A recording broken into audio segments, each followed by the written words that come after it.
എന്നുടെ സ്വന്ത നാടല്ലതാൽ ഞാൻ പരദേശിയാണീ ലോകേ. ഈ ലോകമെന്നുടെ സ്വന്ത നാടല്ലതാൽ ഞാൻ പരദേശിയാണീ ലോകേ. എൻ സ്വന്ത ദേശമാം സ്വർലോകത്തേക്കു ഞാൻ യാത്ര ചെയ്യും വഴി ഈ ലോകയാത്രയിൽ. ഇനി ചിന്തിക്കാത്ത കാരണം എന്ന് പറഞ്ഞാൽ കഴിഞ്ഞ കാലഘട്ടത്തെ അപേക്ഷിച്ച് ഇപ്പോഴത്തെ സമാധാനത്തിന്റെ പോക്ക് അത് ആത്മീയ ലോകത്തെ മൂല്യക്കൂലി വരുത്തത്തക്ക രീതിയിലുള്ള പ്രവർത്തന ശൈലിയാണ് അവർ അവലംബിച്ചത്. എന്ന് പറഞ്ഞാൽ പണ്ടില്ലാത്തതിനേക്കാൾ ഉപരിയായിട്ട് വലിയ പ്രചരണ മാധ്യമങ്ങളിൽ കൂടെ പണം കൊടുത്ത് കസേര ഉറപ്പിക്കുന്ന ഒരു പ്രക്രിയ അത് അതിയായി വർദ്ധിച്ചിരിക്കുകയാണ്. തന്മൂലം പെന്തിക്കോസ്ത് സമൂഹത്തിലുണ്ടാകുന്ന ആത്മീയ തകർച്ച അത് വളരെ ശോചനീയമാണ്. ഞാൻ പറയാൻ അറിയാം. അനർഹരായിട്ടുള്ള ആൾക്കാരെ പെന്തിക്കോസ്ത് നേതൃസ്ഥാനങ്ങളിൽ എത്തിപ്പെട്ട് കഴിഞ്ഞാൽ വിശ്വാസ സമൂഹത്തിന്റെ അവസ്ഥ എങ്ങനെയായിരിക്കുമെന്ന് നമ്മൾ കുറിക്കാവുന്നതാണ്. നമുക്ക് എന്ത് ചെയ്യാൻ കഴിയും? എന്തുകൊണ്ട് ഇങ്ങനെ സംഭവിച്ചു? പുതിയ സഭയുടെ തെരഞ്ഞെടുപ്പൊക്കെ എങ്ങനെയായിരുന്നു?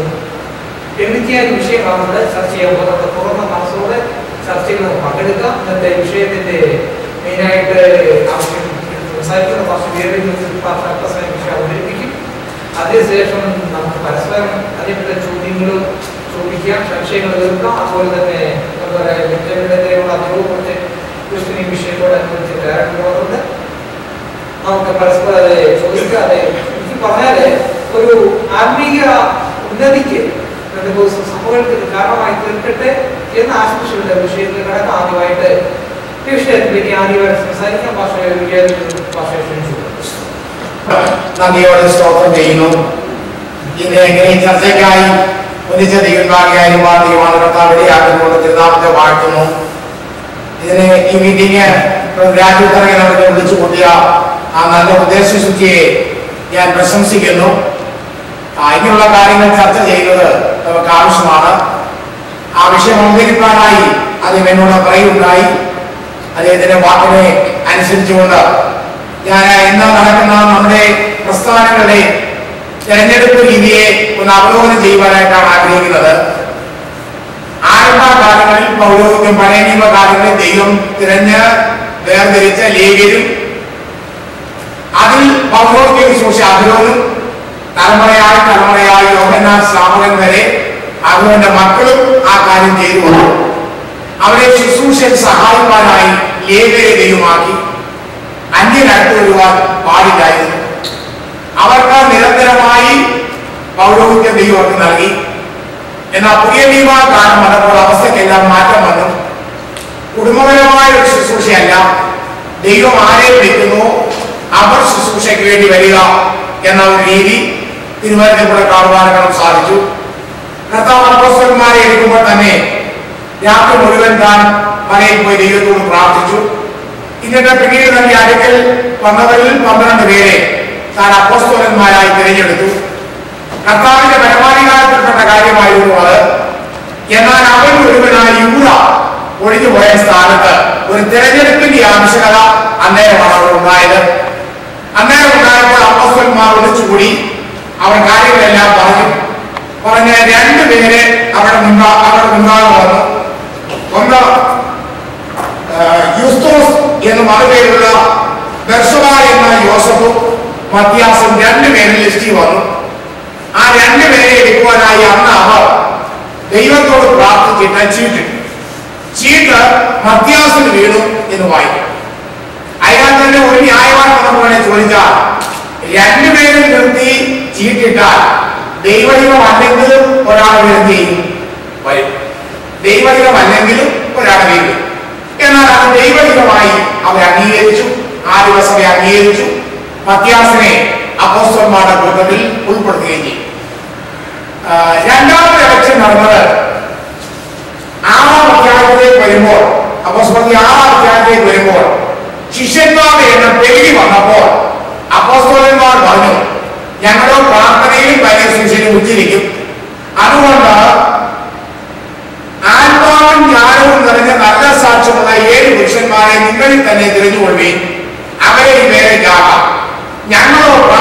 ഭാര്യ ശുശ്രൂഷയെ ഉച്ചരിക്കുമെന്ന് പറഞ്ഞു. ഈ വാക്കുകൾ കൂട്ടത്തിനൊക്കെയും ബോധ്യമായി. വിശ്വാസവും പരിശുദ്ധാത്മാവും തന്നെ പുരുഷനായ സ്തെഫാനോസ് തുടങ്ങിയ 6 പേരെ തിരഞ്ഞെടുത്തു. അപ്പോസ്തലന്മാരുടെ മുൻപാകെ നിർത്തി അവർ പ്രാർത്ഥിച്ച് അവരുടെ മേൽ കൈവച്ചു. ഈ ആളെ തിരഞ്ഞെടുത്ത രീതി എങ്ങനെയാണെന്ന് പറഞ്ഞിട്ടുണ്ട്. എന്നാൽ മറ്റേടത്ത് ചീട്ടിട്ട് മധ്യാസനെ തിരഞ്ഞെടുത്തു. ഇവിടെ ചീട്ടിട്ടതായിട്ട് ആയിരുന്നില്ല. ഈ ക്വാളിഫിക്കേഷൻ ഉള്ള 7 പേരെ അവരെ തിരഞ്ഞെടുത്ത് അപ്പോസ്തലന്മാരുടെ മുൻപാകെ നിർത്തി അവരെ കൈവച്ച് വേർതിരിച്ചു. അവരുടെ തിരഞ്ഞെടുപ്പ് പ്രക്രിയ എങ്ങനെയാണെന്ന് പ്രസ്താവിച്ചിട്ടില്ല. ചിലപ്പോൾ അവിടെ പറഞ്ഞിരിക്കുന്ന യോഗ്യതകളുള്ള 7 പേരെ മാത്രമേ അവർക്ക് കണ്ടെത്താൻ കഴിഞ്ഞുള്ളൂ. ചിലപ്പോൾ പക്ഷേ അവർ 7 പേരെ നിർത്തി, മറ്റാർക്കും എതിര് വന്നില്ല, അല്ലെങ്കിൽ കൂടുതൽ ആൾക്കാർ ഉണ്ടായിരുന്നൊന്നും അറിയത്തില്ല. ഏതായാലും തിരഞ്ഞെടുത്ത 7 പേരെയും അപ്പോസ്തലന്മാർ കൈവച്ച് ശുശ്രൂഷയ്ക്ക് വേണ്ടി വേർതിരിച്ചു. അതിൽ ചിലർ അപ്പോസ്തലന്മാരെ പോലെ തന്നെ ആത്മീയ ശുശ്രൂഷയിൽ സ്തെഫാനോസ്, ഫിലിപ്പോസ് ആദ്യമായും കൊണ്ടുവരികയുണ്ടായി. നമ്മുടെ പ്രസ്ഥാനങ്ങളൊക്കെ ആദ്യമേ സഭകൾ ചുരുക്കമായിരുന്നു, മെമ്പേഴ്സ് ചുരുക്കമായിരുന്നു. അന്ന് ഞാൻ നടന്ന ജനപടി യോഗത്തിൽ എന്റെ ചെറുപ്രായത്തിൽ എന്റെ ചെറുപ്രായത്തിൽ സംബന്ധിച്ചുകൊണ്ട് ആ അവസരങ്ങളിൽ 10 13 അല്ലെങ്കിൽ 20 പേരെയൊക്കെ എടുക്കേണ്ടി വന്നാൽ പലരുടെ പേര് വരും. പേര് വന്നിട്ട് ഉണ്ണി കൂടുതൽ ആളുകൾ വരുമ്പോൾ ചിലപ്പോൾ ചോദിക്കും 2 പേരുണ്ട് വോട്ടിടാമെന്ന് പറഞ്ഞ അവസരത്തിൽ ഇപ്പോഴും ഞാൻ ഓർക്കുന്നു, ഒരു ജനറൽ കൗൺസിൽ ഇലക്ഷന് വേണ്ടി 13 പേരെ വേണമായിരുന്നു. എന്നാൽ 14 പേരായി. അതിലൊരാള് പയ്യനായ PK ചാക്കോച്ചായൻ അവരായിരുന്നു. എനിക്കറിയാം അന്നത്തെ ആ ഇലക്ഷൻ വോട്ടിട്ടാലും അദ്ദേഹം ഒരിക്കലും തള്ളിപ്പോത്തില്ലായിരുന്നു. അദ്ദേഹം വളരെ ജനസമ്മതിയുള്ള ഒരു ദൈവദാസനായിരുന്നു. എന്നാൽ അദ്ദേഹം വേണ്ടി പറഞ്ഞു, സഹോദരന്മാരെ വോട്ടിടണ്ട, ഞാൻ ആ സ്ഥാനത്ത് നിന്ന് പിന്മാറിയെന്ന് പറഞ്ഞ കാര്യം ഇപ്പോഴും ഞാൻ ഓർത്തു. അപ്പോൾ അന്നത്തെ അവരുടെ കാഴ്ചപ്പാട് ഒരു ഇലക്ഷനോ വോട്ടെടുപ്പോ കൂടാതെ അവരുടെ കൂട്ടോ ദൈവദാസന്മാരെ മാനിച്ച് കഴിവുള്ളവർ തന്നെ അതിൽ നിന്ന് മാറിയ അനുഭവം ഉണ്ടായി. എന്നാൽ വോട്ടിലും നടന്നിട്ടുണ്ട്. എന്നാൽ ഇന്നത്തെ പോലെ മത്സരങ്ങളോ രീതികളോ അന്നത്തെ വോട്ടെടുപ്പിൽ ഉണ്ടായിരുന്നില്ല. എന്നാൽ ഇന്ന് വോട്ടെടുപ്പ് നമുക്ക് ആവശ്യമാണ്. കാരണം ചെറിയ സഭ വലിയ പ്രസ്ഥാനമായി മാറി. ജനകീയ പ്രക്രിയയിൽ തെരഞ്ഞെടുപ്പ് ആവശ്യമാണ്. തെരഞ്ഞെടുപ്പ് കൂടാതെ നമുക്ക് ഇപ്പോഴും ചെയ്യാറുണ്ട്. ആളുകളെ എടുക്കുവാൻ പ്രയാസമുള്ള കാര്യം തെരഞ്ഞെടുപ്പ് വേണം. അത് വോട്ട് ചോദിക്കുന്നത് തെറ്റാണെന്ന് എനിക്ക് അഭിപ്രായമില്ല. കാരണം സ്ഥാനാർത്ഥികളായി നിൽക്കുന്നവർ ഞാൻ സ്ഥാനാർത്ഥിയാണെന്നും എനിക്ക് വോട്ട് ചെയ്യണമെന്ന് പറയുന്നതിലും തെറ്റില്ല. എന്നാൽ പറയുമ്പോൾ തന്നെ എനിക്ക് എതിർ സ്ഥാനാർത്ഥിയായിരിക്കുന്നയാള് കഴിവില്ലെന്നും അദ്ദേഹത്തെക്കാൾ ഞാൻ ദേവനാണെന്നും വെളിപ്പെടുത്തുന്ന രീതി തെറ്റാണ്. ഫിലിപ്പിയലേഖനം വായിക്കുമ്പോൾ കർത്താവിന്റെ പാവം തന്നെ നമ്മിൽ ഉണ്ടായിരിക്കണം, മറ്റുള്ളവരെ നമ്മേക്കാൾ ശ്രേഷ്ഠന്മാർ എണ്ണണം എന്ന കാഴ്ചപ്പാടിന് വിരുദ്ധമാണ്. എന്റെ എതിർ സ്ഥാനാർത്ഥി കഴിവ് കുറഞ്ഞവരാണെന്ന് ഞാൻ കഴിവുള്ളവനാണെന്ന് സ്വയമായി പറയുന്ന രീതി തെറ്റാണ്. അതിനേക്കാളെല്ലാം ഉപരിയായി ഈ സമയങ്ങളിൽ കണ്ടുവരുന്ന ഒരു രീതി പ്രധാനമായി ഏകദേശം 2 പാനൽ, പിന്നെ ഇൻഡിപെൻഡന്റ് ഇരിക്കുന്നവരുണ്ട്, സ്വതന്ത്രമായി ഇരിക്കുന്നവർ കാണാം. എന്നാൽ പ്രധാനമായി പാനൽ രൂപീകരണം നമ്മൾ എഴുതുമ്പോൾ അത് ശക്തിയുക്തം എതിർക്കപ്പെടേണ്ട ഒരു കാര്യമാണ്. കൊരിന്ത്യ ലേഖനത്തിൽ പൗലോസ് പറയുമ്പോൾ 1 കൊരിന്ത്യർ 1-ാം അധ്യായത്തിന്റെ 12 മുതൽ വായിക്കുമ്പോൾ 1 കൊരിന്ത്യർ 1:12 മുതൽ നിങ്ങൾ ഒരുത്തം ഞാൻ അപ്പൊല്ലോസിന്റെ പക്ഷക്കാരൻ, ഞാൻ പൗലോസിന്റെ പക്ഷക്കാരൻ, ഞാൻ അപ്പൊല്ലോസിന്റെ പക്ഷക്കാരൻ, ഞാൻ കേഫാന്റെ പക്ഷക്കാരൻ, ഞാൻ ക്രിസ്തുവിന്റെ പക്ഷക്കാരൻ എന്നിങ്ങനെ പറയുന്നുവോ? ക്രിസ്തു വിഭാഗിക്കപ്പെട്ടിരിക്കുന്നുവോ? പൗലോസ് നിങ്ങൾക്ക് വേണ്ടി ക്രൂശിക്കപ്പെട്ടുവോ? പിന്നെ 3-ാം അധ്യായത്തിലേക്ക് വരുമ്പോൾ 3-ാം അധ്യായത്തിന് 3 മുതൽ 7 വരെ നിങ്ങളുടെ ഈർഷ്യയും പിണക്കം ഇരിക്കുകയും നിങ്ങൾ ജനീയന്മാരും ശേഷം മനുഷ്യരെ പോലെ നടക്കുന്നവരുമല്ലയോ? ഒരുത്തം ഞാൻ പൗലോസിന്റെ പക്ഷക്കാരനെന്നും മറ്റൊരുത്തം ഞാൻ അപ്പൊല്ലോസിന്റെ പക്ഷക്കാരനെന്നും പറയുമ്പോൾ നിങ്ങൾ സാധാരണ മനുഷ്യരല്ലയോ? അപ്പൊല്ലോസ് ആര്, പൗലോസ് ആര്? തങ്ങളുടെ കർത്താവ് നൽകിയതുപോലെ നിങ്ങൾ വിശ്വസിക്കാൻ കാരണമായി തീർന്ന ശുശ്രൂഷക്കാരത്രേ. ഞാൻ നട്ടു, അപ്പൊല്ലോസ് നനച്ചു, ദൈവം അത്രേ വളരുമാറാക്കണം. ആ കൊരിന്ത്യ സഭയിൽ 4 ഗ്രൂപ്പ് ഉണ്ടായി. ആ 4 ഗ്രൂപ്പിൽ ഒന്ന് കർത്താവിന്റെ ഗ്രൂപ്പ് എന്ന് പറഞ്ഞ അതിനെ പൗലോസ് നീതീകരിക്കുന്നില്ല. കർത്താവിനെ അങ്ങനെ പക്ഷം പിടിക്കേണ്ട കാര്യമില്ല, പൗലോസിന്റെ പക്ഷം പിടിക്കേണ്ട കാര്യമില്ല, പത്രോസിന്റെ പക്ഷം പിടിക്കേണ്ട കാര്യമില്ല, അപ്പല്ലോസിന്റെ പക്ഷം പിടിക്കേണ്ട കാര്യമില്ല. അപ്പൊ കൊരിന്ത്യ സഭയിൽ ഭിന്നത ഉണ്ടായപ്പോഴാണ് ഈ 4 ഗ്രൂപ്പുകൾ വെളിപ്പെടുന്നത്. ഈ 4 ഗ്രൂപ്പുകൾ ഇന്നത്തെ പാനലിന് വോട്ടിങ്ങിന് വേണ്ടിയുള്ള പാനലല്ല. ചിലപ്പോൾ ചിലരുടെ ശുശ്രൂഷ കുറച്ചുകൂടെ താല്പര്യമായി തോന്നും, ചിലർക്ക് പൗലോസിന്റെ പ്രസംഗം താല്പര്യമായി തോന്നി, ചിലർക്ക് പൗലോസിന്റെ വീര്യപ്രവർത്തികളായി തോന്നി. ആ രീതിയിൽ ഒരു ചായ്മാനം അവരുടെ ഇടയിൽ ഉണ്ടായെന്ന് മാത്രമേ ഉള്ളൂ. അത് തന്നെ പൗലോസ് അവലംബിക്കുകയാക്കി. നിങ്ങൾ ചെയ്യുന്ന നിങ്ങളുടെ ഇടയിലുള്ള ആ ഗ്രൂപ്പിസം തെറ്റാണ്, കർത്താവ് മാത്രമാണ് നമുക്ക് വേണ്ടി മരിച്ചത് എന്ന പൗലോസിലേക്ക്. അപ്പൊ ഇന്നത്തെ പാനൽ രീതി എന്ന് പറയുന്നത് അത് അതിന് വിട്ടാൻ പോകും. പേപ്പറുകൾ മാധ്യമങ്ങളും അത് പൊട്ടിഘോഷിക്കും. മാധ്യമങ്ങൾ ഏതെടുത്ത് നോക്കിയാലും ഇന്നാളുടെ പാനൽ എന്ന രീതിയിൽ വ്യക്തമായി വെളിപ്പെടുത്തും. ആ പാനൽ ഗ്രൂപ്പിനെ ഒരിക്കലും പ്രോത്സാഹിപ്പിക്കുവാൻ പാടില്ല. ഉദാഹരണം പറഞ്ഞാൽ നമ്മുടെ നാട്ടിൽ മാർക്സിസ്റ്റ് പാർട്ടിയും കോൺഗ്രസും തമ്മിൽ വലിയ ശത്രുതയിലാണ് പ്രവർത്തിക്കുന്നത്. നേതാക്കന്മാർ പലപ്പോഴും വളരെ വീര്യത്തോടുകൂടി അങ്ങോട്ടേക്കൊണ്ട് എതിർക്കാറും, എന്നാൽ നിയമസഭ വരുമ്പോഴും മറ്റു കാര്യങ്ങൾക്ക് വരുമ്പോൾ അവരെ ക്ഷയിക്കാനും കുറച്ച് വിശുദ്ധപ്രസവം ചെയ്ത് ഒന്നിച്ച് ഭക്ഷണം കഴിയും. എന്നാൽ അവരുടെ അനുയായികൾ ഈ വിവരം അറിയുന്നില്ല. അവർ അനുയായികൾ എന്ത് ചെയ്യുന്നു? ഈ ഗ്രൂപ്പിസത്തെ ശക്തമായി എതിർക്കുകയും തമ്മിൽ അടി കൊലപാതകങ്ങളും ഒക്കെ അവർ ചെയ്യുന്നു. അപ്പൊ നേതാക്കന്മാർ പാനൽ ഉണ്ടാക്കിയാൽ അവരോട് അനുകൂലമുള്ള വിശ്വാസികൾ നേതാക്കന്മാരെക്കാൾ കൂടുതൽ ഗ്രൂപ്പിസങ്ങൾക്ക് അടിമയായിത്തീരുന്നു. അത് സഭയിൽ ഗ്രൂപ്പിസമുണ്ട്, സെൻട്രൽ ഗ്രൂപ്പിസമുണ്ട്, സ്റ്റേറ്റ് ബേസിൽ ഗ്രൂപ്പിസമുണ്ട്, ഇന്റർനാഷണൽ ഗ്രൂപ്പിസമുണ്ട്. അപ്പൊ ഈ ഗ്രൂപ്പിസം ശക്തിപ്പെടുവാൻ ഇടയായിത്തീർന്ന ഒരു വസ്തുതയാണ് പാനൽ എന്ന് പറയുന്നത്. ഞാൻ പറയുന്നത് ഇലക്ഷൻ നിൽക്കുന്ന എല്ലാവരും നിന്നോട്ടോ, താല്പര്യമുള്ളവർ നിൽക്കട്ടോ. എന്നാൽ പാനൽ എന്ന രീതി വരാതെ ഒന്നിച്ചോ ഇത്ര പേര് നിൽക്കുന്നു, അവരവർക്ക് ഇഷ്ടമുള്ളവരെ തിരഞ്ഞെടുക്കാം എന്നൊരു കാഴ്ചപ്പാട് ഉണ്ടായിരുന്നു എങ്കിൽ അതായിരുന്നു നല്ലത്. അതുകൊണ്ട് എന്ത് ചെയ്യുന്നു? പാനലിൽ വരുമ്പോൾ പാനലിലുള്ള എല്ലാവരും ആത്മീയരാകണമെന്നില്ല. അവിടെ പാനലിൽ അനാത്മീയം വന്നാലും അവനെ ആത്മീയം ചുമക്കേണ്ടി വരികയും പാനലിന് മൊത്തം വോട്ട് ചെയ്യുന്നതിനാൽ ഈ അനാത്മീയവും ഇതിനകത്ത് കടന്നുകൂടുവാൻ ഇടയായത്. നമുക്കറിയാം, ആത്മീയ ഗോളത്തിൽ യഥാർത്ഥമായ രക്ഷയുടെ അനുഭവത്തിലേക്ക് വരുന്നവരുടെ തോത് കുറഞ്ഞുകൊണ്ടിരിക്കുക.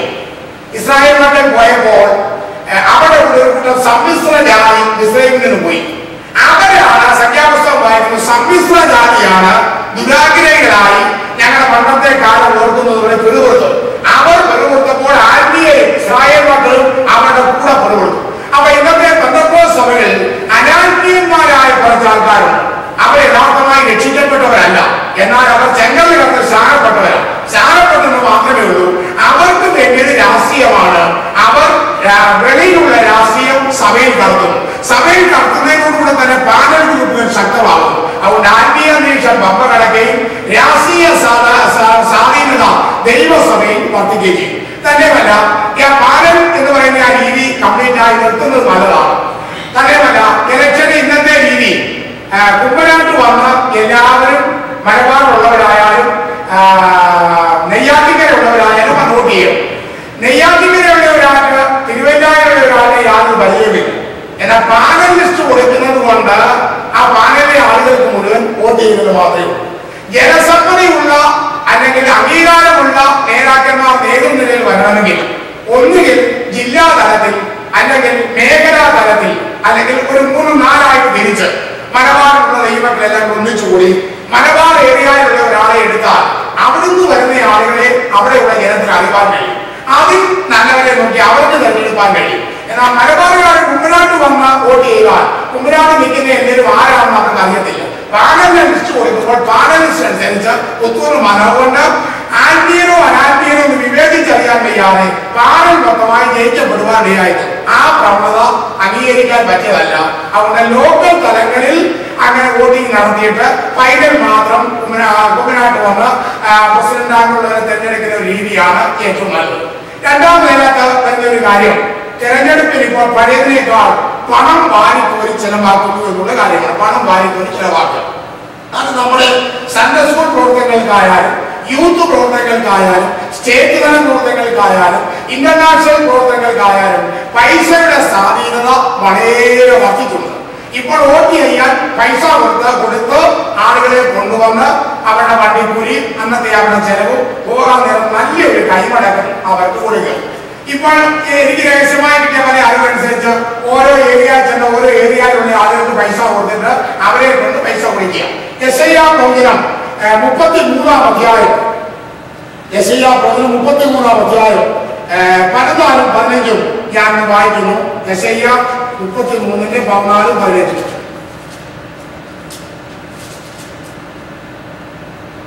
നമ്മൾ ആ ദൈവിക്കുന്ന തീയുടെ അടുക്കൽ പാർക്കും, നമ്മൾ ആ നിത്യ ലഹരികളുടെ അടുക്കൽ പാർക്കും. നീതിയായി നടന്ന് നേർ പറയുകയും പീഡനത്താരുടെ ആദായം നൽകുകയും കൈക്കൂലി വാങ്ങാതെ കൈ ഉടഞ്ഞു കളയുകയും രക്തപാതകത്തെ കുറിച്ച് കേൾക്കാതെ ചെവി പൊത്തുകയും ദോഷത്തെ കണ്ട് രസിക്കാതെ കണ്ണ് അടച്ചു കളയുകയും ഇങ്ങനെയുള്ളവൻ വിതരത്തിൽ വസിക്കും.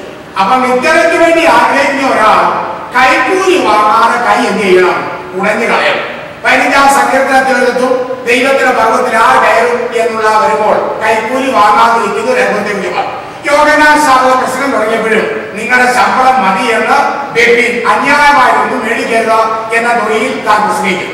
ഞാൻ ചോദിക്കട്ടെ, ഇന്നത്തെ ഈ തെരഞ്ഞെടുപ്പിൽ കൊടുക്കുന്ന ഈ പൈസ കൊടുക്കുന്ന പാസും വാങ്ങിക്കുന്ന വിശ്വാസിയും രണ്ടുപേരും ഒരുപോലെ തെറ്റുകാരൻ. തെറ്റുകാരെന്ന് പറഞ്ഞാൽ എനിക്ക് എന്റേതാവുന്ന ഒരു വ്യക്തിത്വം, എനിക്കറിയാം ഇന്നാരെ വോട്ട് ചെയ്താൽ ഇന്നാരെ നേരിട്ട് വരുന്നത് നല്ലതാണെന്ന് എനിക്ക് തോന്നും. എന്നാൽ എനിക്ക് പൈസ തന്ന് എന്റെ ചിന്താഗതിയെ അട്ടിമറിക്കുകയാണെങ്കിൽ ഞാൻ എന്റെ വ്യക്തിത്വം വിൽക്കുക. ഉദാഹരണമായി പറഞ്ഞാൽ ഏശാവ് പായസം കണ്ടപ്പോൾ യാക്കോബിന് ജ്യേഷ്ഠാവകാശം വിറ്റുകളി. ആ പായസത്തിന്റെ മുഖത്താണ് തന്റെ ആ വ്യക്തിത്വം താൻ വിറ്റുകളി എന്ന് പറഞ്ഞൊരു നാട്യകോളത്തിൽ പലരും പൈസ മേടിച്ച് അവനവന്റെ വ്യക്തിത്വത്തെ വിറ്റുകളയുക. കാരണം എനിക്ക് ഞാൻ വോട്ട് ചെയ്യണമെന്നുണ്ട്, എന്നാൽ പൈസ വന്ന വഴിക്ക് തന്നെ പൈസ കൊടുത്ത് എന്റെ ആ വ്യക്തിത്വത്തെ അവർ വിലയ്ക്കുവാൻ തന്നെ വില കൊടുക്കുന്നതും തെറ്റാം. എന്റെ അറിവ് ശരിയാണെങ്കിൽ ഒരു പാനൽ ഒരാൾ അംഗമായാൽ ആ ഇത്ര രൂപ കോമൺ ഫണ്ടിലേക്ക് കൊടുക്കണം. കോമൺ ആ പാനലിന് മൊത്തം കൊടുക്കണം. ആ പാനലിൽ എത്ര പേരുണ്ടോ അവരെല്ലാം കൂടെ ഇത്ര രൂപ വീതം മേടിച്ച് പാനല് ആ ഫണ്ട് ഉണ്ടാക്കിയിട്ട് ആ പൈസയാണ് മറ്റു പല കാര്യങ്ങൾക്ക് വേണ്ടി ചെലവഴിക്കുന്നത്. ചിലപ്പോൾ ഇതിനകത്ത് ഇന്നസെന്റായ ജനവിലാസന്മാർ അവരും എനിക്ക് അടുത്തറിയാവുന്നല്ലോ, അവരും പാനലിന്റെ അംഗമായതുകൊണ്ട് 2 പൈസ മസ്റ്റാണ്. അപ്പൊ പൈസ കൊടുത്ത് വോട്ട് വായിക്കുന്ന ഒരു രീതിയിലേക്ക് വന്നു. ഞാൻ ചോദിക്കട്ടെ, ഈ പൈസ കൊടുക്കുന്ന പാസന്മാർക്ക് നാളെ സ്റ്റേജിൽ കയറി വിശുദ്ധിയെ കുറിച്ചും നീതിയെ കുറിച്ചും പ്രസംഗിക്കുവാൻ എന്താണ് അവകാശം? അവർക്ക് യാതൊരു അവകാശവുമില്ല. അവർ പൈസ കൊടുത്ത് സ്ഥാനമാനങ്ങൾ മേടിച്ചിട്ട് ഈ വിദേശനാടുകളിലൊക്കെ അവർ ദൈവം എനിക്ക് തന്ന സ്ഥാനമെന്നാണ് അവർ പ്രസംഗിക്കുന്നത്. ദൈവം അറിഞ്ഞിട്ട് പോലുമില്ല അവർ ആ സ്ഥാനത്ത് വന്നത്. ദൈവത്തിന് പോലും അങ്ങനെ ഒരു കാര്യം അറിയില്ല. അങ്ങനെ പൈസ കൊടുത്ത സ്ഥാനമാനങ്ങൾ മേടിച്ചിട്ട് ദൈവം തന്നെ സ്ഥാനമാണെന്ന് പറയുന്നതിൽ യാതൊരു സത്യാവസ്ഥയും അതിനകത്ത്. അതുകൊണ്ട് അധർമ്മം വർദ്ധിക്കുന്നു. പൈസ കൊടുത്ത് വോട്ട് മേടിക്കുന്ന എനിക്കൊരാളെ കണ്ടു, ബ്രദർ ഞാൻ ഇന്ന സ്ഥാനാർത്ഥിയായിട്ട് നിൽക്കുന്നു, ബ്രദർ എനിക്ക് വോട്ട് ചെയ്യുമെന്ന് പറയുന്നതിൽ തെറ്റില്ല. എന്നാൽ മറ്റേ എന്റെ കൂട്ടുവിലാസം അഴിക്കാണെന്നും മറ്റും പറഞ്ഞിട്ട് ഇതിനു മുമ്പ് ഊമക്കത്തുകൾ ഇറങ്ങുമായിരുന്നു. ഇലക്ഷന് മുമ്പായി ഊമക്കത്തുകൾ ഇറങ്ങുമാറ്റി ഞാൻ തെറ്റുകളെല്ലാം കാണിച്ചുകൊണ്ട്. എന്നാൽ ഇപ്പോൾ ഊമക്കത്തുകൾ കുറെ വിരാമം വന്നിട്ടുണ്ട്. എങ്കിലും തമ്മിൽ താറടിച്ച് കാണിക്കുകയും തന്നെയല്ല ഈ ഗ്രൂപ്പിസം സഭകളിൽ ദോഷം ചെയ്യും. സഭ ഇന്ന് ലോക്കൽ സഭയിൽ എടുത്താൽ പോലും 2 നേതാക്കന്മാരുടെ പക്ഷക്കാരെ അവിടെ കാണാം. അതുകൊണ്ട് എന്ത് ചെയ്യുന്നു, നമ്മുടെ ആത്മീയ മണ്ഡലത്തിൽ രാഷ്ട്രീയത്തിന്റെ അതിപ്രസരം വളരെ വർദ്ധിച്ചിരിക്കുകയാണ്. അതിന് നീക്കുപോക്ക് ഉണ്ടാകണം. തീർച്ചയായും നീക്കുപോക്ക് ഉണ്ടാകണമെന്നാണ് എന്റെ ആഗ്രഹം. ഇത് തന്നെയല്ല, സ്ഥാനം പലരുടെ തലയ്ക്ക് മത്ത് പിടിച്ചിരിക്കുക. സ്ഥാനമില്ലെങ്കിൽ അവർ പൊക്കത്തില്ല എന്നുള്ള രീതിയാണ്. നമ്മുടെ കർത്താവിന്റെ വേല എന്നുള്ളതാണ്. കർത്താവിന്റെ വേലയെ കുറിച്ച് ലക്ഷ്യം വരുമ്പോൾ ആരായാലും അവർ നന്നായി ചെയ്യുന്നെങ്കിൽ അവർക്ക് സപ്പോർട്ട് കൊടുക്കുക. അഥവാ എതിർ ഗ്രൂപ്പുകാർ സ്ഥാനാർത്ഥികളായി വിജയിച്ചാൽ ആ നടക്കുന്ന കൗൺസിൽ മീറ്റിംഗിൽ പിന്നെ പറയേണ്ട, കൗൺസിൽ മീറ്റിംഗിൽ പിന്നെ ബഹളമാണ്. നല്ല കാര്യങ്ങളെ പോലെ എതിർക്കുന്ന ഒരു രീതിയാണ്. അതിനെല്ലാം മാറ്റം വരണം. ദൈവജനം ദൈവീക വിശുദ്ധിയിലേക്ക്, ദൈവീക വൈദ്യത്തിന്റെ വ്യവസ്ഥയിലേക്ക് മടങ്ങി വരണം. അതിനായിട്ട് ദൈവം സഹായിക്കട്ടെ എന്ന് പറഞ്ഞുകൊണ്ട് ഞാൻ പ്രസംഗത്തിൽ നിന്ന് വിരമിച്ചു. വോട്ടിങ്ങിന്റെ അവിടെ ആ വ്യത്യാസം അവിടെ ഉണ്ട്. ആദിമസഭയിൽ ഉണ്ട്.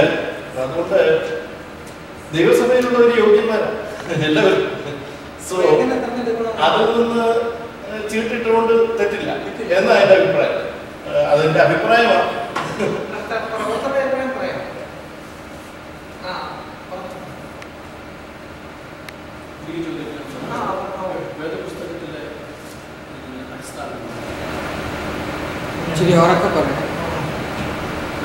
ചോദിച്ചത് വേദപുസ്തകത്തിലെ തെരഞ്ഞെടുപ്പിന്റെ അടിസ്ഥാന പ്രമാണമാണ് ഉദ്ദേശിക്കുന്നത്. എങ്ങനെ തെരഞ്ഞെടുക്കണം? വേദപുസ്തകത്തിൽ ക്രൈസ്തവ സഭയുടെ ആരംഭകാലത്ത് ഇതുപോലെ എന്തെങ്കിലും സംഭവിച്ചിട്ടുണ്ട്?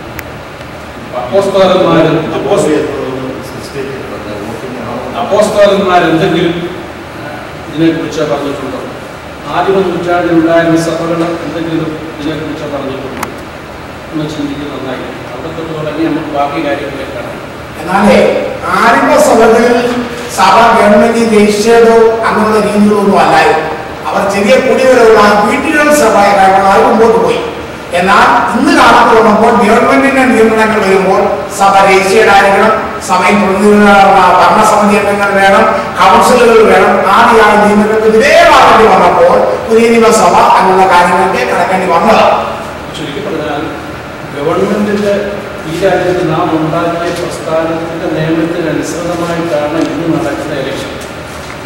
എന്റെ ഒരു ഭാഗം പിന്നെ സഭ വലിയ പ്രസ്ഥാനമായി കഴിഞ്ഞപ്പോൾ തെരഞ്ഞെടുപ്പ് വരുമ്പോൾ ഇങ്ങനെയും പറ്റുന്നു.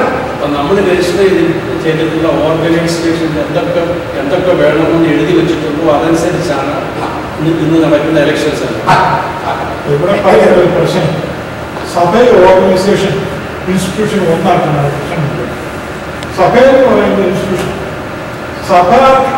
സഭയാണ്, ദൈവത്തിന് സഭയാണ്. അത് രക്ഷിക്കപ്പെട്ടവർ മാത്രമുള്ളതാണ്. എന്നാൽ ഇൻസ്റ്റിറ്റ്യൂഷൻ രക്ഷിക്കപ്പെട്ടവർ മാത്രമല്ല. എന്ന് പറഞ്ഞാൽ പിടിച്ച് മാറ്റി അതൊക്കെ ക്രിസ്ത്യൻകളെന്ന് പറയുന്നത് അതൊക്കെ ഡിഫറൻഷ്യേറ്റ് ചെയ്യാൻ തന്നെ ബുദ്ധിമുട്ട്. ഞാൻ ഇലക്ഷനെ ബന്ധപ്പെട്ട് ഇലക്ഷൻ എന്നുള്ള പദം ഇലക്ഷൻ 4 പ്രാവശ്യം പുതിനിമിത്തം ഉപയോഗിച്ചിട്ടുണ്ട്. ആ 4 പ്രാവശ്യത്തിലും പറയുന്നത് ഒന്ന് ദൈവം ഇലക്ട്, അത് ദൈവത്തിൽ അത് സാർവേഷൻ ദൈവം ഇലക്ട്. അതായത് ഇലക്ഷൻ എന്നുള്ള പദം പുതിനിമിത്തം ഇലക്ട് ചെയ്യുന്നുള്ള പദം 11 പ്രാവശ്യമാണ്. ഞാൻ നോട്ട് ചെയ്ത് എഴുതിയിട്ടുണ്ട്, വായിക്കുന്നു. അവിടെ ഇലക്ട് ചെയ്ത ദൈവം സാർവേഷൻ വേണ്ടി. അല്ലാതെ ഇലക്ഷൻ എന്ന് പറയുന്ന പരിപാടി പുതിയ നിയമത്തിൽ ഇല്ല. പുതിയ നിയമത്തിൽ ആരെയും ഇരിക്കുക ക്രിസ്തു ശുശ്രൂഷന്മാരെ ആക്കി വെച്ചത്. അവൻ ചിലരെ അപ്പോസ്തലന്മാരായി, ചില പ്രവാചകന്മാരെ, ഉപദേഷ്ടാക്കന്മാരെ ആക്കി വെച്ചതായിരുന്നു ക്രിസ്തു. കട്ടം ഒരുപാട് ശിഷ്യന്മാർ. ഒരു ദിവസം അവരെ വിളിച്ചിട്ട് ഇങ്ങോട്ട് 12 പേരെ അപ്പോസ്തലന്മാർ ഇരുത്തി കട്ടവർ പറഞ്ഞില്ല. അവരെല്ലാം കട്ടാവാൻ ശുശ്രൂഷന്മാരേക്ക് ഇന്നും അങ്ങനെ തന്നെയായിരുന്നു.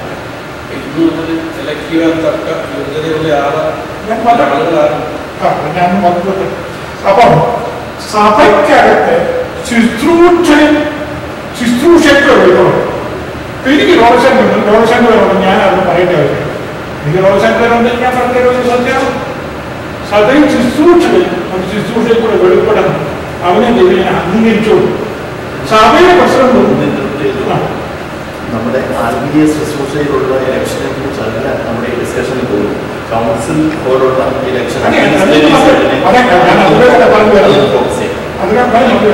അപ്പം സഭയിലെ ഓഫീസ് ഉപയോഗിച്ച് അപ്പോസ്തലൻ, പ്രവാചകൻ അങ്ങനെയുണ്ട്. പ്രസിഡന്റ് പറയുന്ന പരിപാടിയെ പറ്റില്ല. പ്രസിഡന്റ് ഓർഗനൈസേഷനാണ് പ്രസിഡന്റ് വരുന്നത്. അപ്പം ആ കൂട്ടത്തിൽ ഞാൻ പൊതുവെന്ന് പറയുന്നത് ആ കൂട്ടത്തിൽ പാസ്റ്റേഴ്സിനെ മാറ്റം. സഭയുടെ പ്രസിഡന്റ് പരിധിയിലേക്ക്, സഭയുടെ സെക്രട്ടറി പരിധിയിലേക്ക് ഈ പാസ്റ്റേഴ്സിനെ സഭയിൽ പോകാവുന്ന ആത്മീയ നേതാക്കന്മാരെ വരും. അപ്പൊ ഈ പാസ്റ്റേഴ്സിന് അങ്ങനെ ചെയ്യാവുന്ന ഒരു ഗുണം, ഈ പാസ്റ്റേഴ്സിനെ ഒരു ഭാഗം പിടിക്കേണ്ട ആവശ്യമില്ല. അവർക്ക് പാനലിൽ പോകേണ്ട ആവശ്യമില്ല. പാസ്റ്റേഴ്സ് വേറെ, സഭയിലെ ഡീക്കന്മാർ വേറെ, പ്രസിഡന്റ് വേറെ, സെക്രട്ടറി വേറെ. പാസ്റ്റേഴ്സ് അവിടെ അപ്പൊ സംഘടന പറയുന്നത് ഞങ്ങളോ പ്രാർത്ഥനയിലും സ്വയം ശുശ്രൂഷയിലും കുറ്റിയും അല്ല പരിശീലനം ഞാൻ ഇങ്ങനെ പൊതുവെ ഞാൻ കൂടുതലാണ്. മാസ്റ്റേഴ്സിൽ തന്നെ പഠിക്കുന്നുണ്ടോ? മാസ്റ്റേഴ്സ് കമ്പ്യൂട്ടറിന്റെ ഓപ്ഷൻ അവിടെ ഒരു ചോദ്യം എനിക്കുള്ളത്, ഈ പാസ്റ്റേഴ്സിനെ നിയന്ത്രിക്കുന്നത് അപ്പൊ ഇവരായിരിക്കുമോ അതോ പാസ്റ്റേഴ്സ്?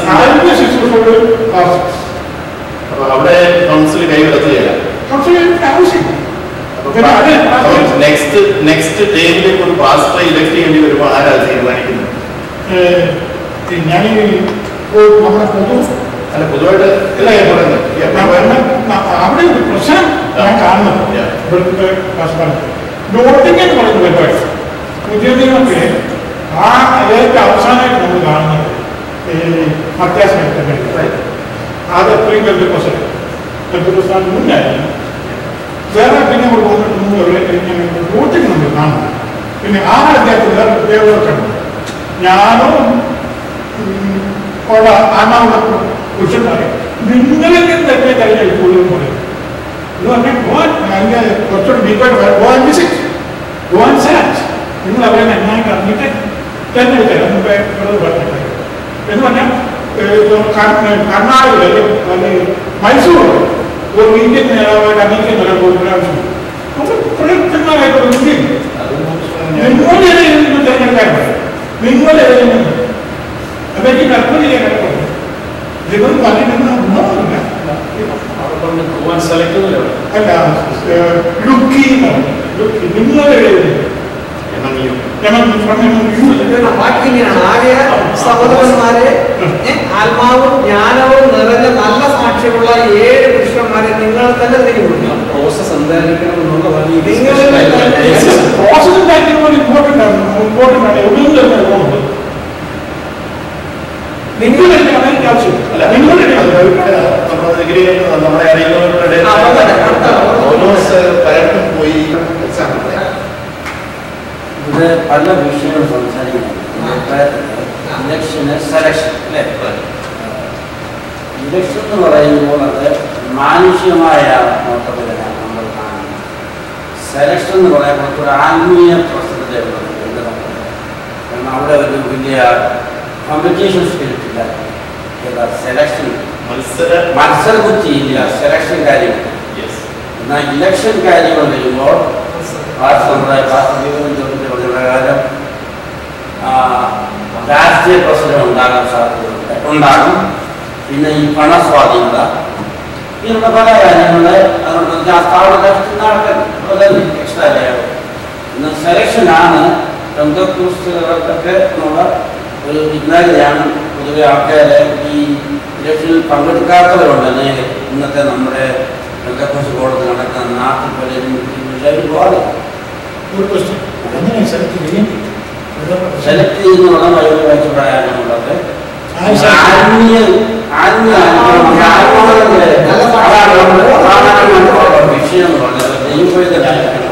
സൂചിപ്പിച്ചു. നമ്മുടെ സഭകളിൽ പ്രാദേശിക സഭകളിൽ തുടങ്ങുന്നു ആത്മീയർ മാത്രമല്ല ജഡീകരമുണ്ട്. അതുകൊണ്ട് ഈ പറഞ്ഞ ചോദ്യത്തിന് പ്രസക്തിയുണ്ട്. അവിടെ ഒരു പ്രയാസമുണ്ട് നമുക്ക്. പക്ഷെ ഇതിലേ നമ്മൾ ദൈവജനം സെലക്ഷനെ പറയുന്നു. അത് ആത്മീയരെ കുറിച്ചും നമ്മളെല്ലാം സമ്മതരല്ല. ഞാൻ ആദ്യം പറഞ്ഞ കാര്യം ഏതാ പറഞ്ഞത്, രണ്ടുപേരും യോഗ്യരാണ്. സഭയാണ് അതിൽ ബ്രദറിനെ തെരഞ്ഞെടുത്ത് എന്നെ എടുത്തില്ലെങ്കിൽ എനിക്ക് എന്തുകൊണ്ട് ചെയ്യുകയാണ്. പോയാൽ ബ്രദറെ ചെയ്താലൊന്ന് ഞാനിതൊക്കെ പറയുമോ, ഞാൻ ആത്മീയനാണെങ്കിൽ. നമ്മുടെ ഒരു പ്രശ്നം ജഡീകരോട് അതിനകത്ത് വന്ന് പെട്ടിരിക്കുന്നു എന്നുള്ളത് ശരിയാണ്. സഭ വളരെ വ്യക്തമാണ്. കാരണം ഗുരുദേവൻ പറഞ്ഞ നിങ്ങളുടെ ഇടയിൽ അസൂയയും പിണക്കവും വീഴ്ചയും ഒക്കെ ഉള്ള നിങ്ങൾ ലൗകികന്മാർ അത്രയും പൗലോസ് പറഞ്ഞ അതുകൊണ്ട് ആ ലൗകികത സഭയ്ക്കുള്ളിൽ കടന്നുകൂടിയതുകൊണ്ടാണ് ഇന്നത്തെ ഏറ്റവും വലിയ പ്രശ്നം.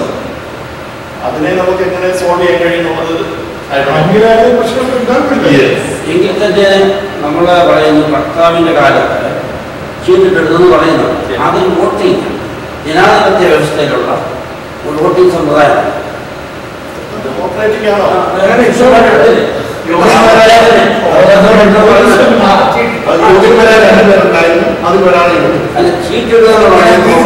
തീർച്ചയായും ചോദിക്കട്ടെ, രണ്ടുപേരും ആത്മീയരല്ലെങ്കിലും അല്ല, അത് ദൈവസഭയിൽ നടക്കുന്നില്ല, അന്ന് നടന്നില്ല.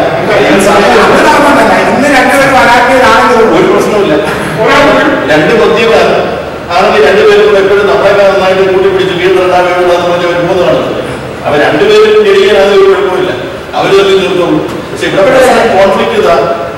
ആത്മീയരും ജഡീകരും കൂടെ കൊണ്ടുവരുന്നത് സഭയ്ക്കത്. അതാണ് പ്രശ്നം ഉണ്ടാക്കിയിരിക്കുന്നത്. ഒരു പ്രോബ്ലം നമ്മൾ ഈ ആത്മീയരെന്ന് പറയുന്നവരും ആത്മീയരല്ല. എനിക്കൊരു ഒരു സെക്കൻഡ് ഏത് ടൈപ്പ് ഓഫ് സിസ്റ്റം വേണ്ടത് നമ്മൾ നമുക്ക് വിശ്വാസികളെ ബോധവാന്മാരാക്കാൻ കഴിയുന്നെങ്കിൽ ഈ പൈസ കൊടുത്ത് വോട്ട് മറിക്കുന്ന വിഷയം വരുമ്പോൾ വിശ്വാസികളെ തിരിഞ്ഞ് ദൈവത്തിന്റെ ഗൗരവത്തിൽ കൈക്കൂലി വാങ്ങുന്നത് പാപമാണെന്നും ഞാൻ പൈസ മേടിച്ച വോട്ട് ചെയ്യുന്നത് തെറ്റാണെന്നും അവരെ ബോധ്യവാന്മാരാക്കുകയാണെങ്കിൽ പൈസ കൊണ്ട് പുറമെ എന്നാലും ആത്മീയരായ വിശ്വാസികൾ പൈസ എത്തിയതില്ല, മേടിക്കത്തില്ലെന്നാണ് എന്റെ അനുഭവം. നമ്മുടെ മാധ്യമങ്ങളിൽ ആ വിഷയങ്ങളെ കുറിച്ച് തുറന്നെഴുതുന്നത് നല്ലതാണ് എന്നൊരു അഭിപ്രായമുണ്ട്. അത് നല്ലൊരു അഭിപ്രായമായിട്ട് ഞാൻ കണക്കാക്കുന്നു. പക്ഷേ വാസ്തു നേരത്തെ പറഞ്ഞ മാതിരി നമ്മുടെ മാധ്യമങ്ങളിൽ നല്ലൊരു ശതമാനം ഇന്ന് ഈ പാനലിനും മറ്റേതും അനുകൂലികളായിട്ട് നിൽക്കുന്നവരാണ്.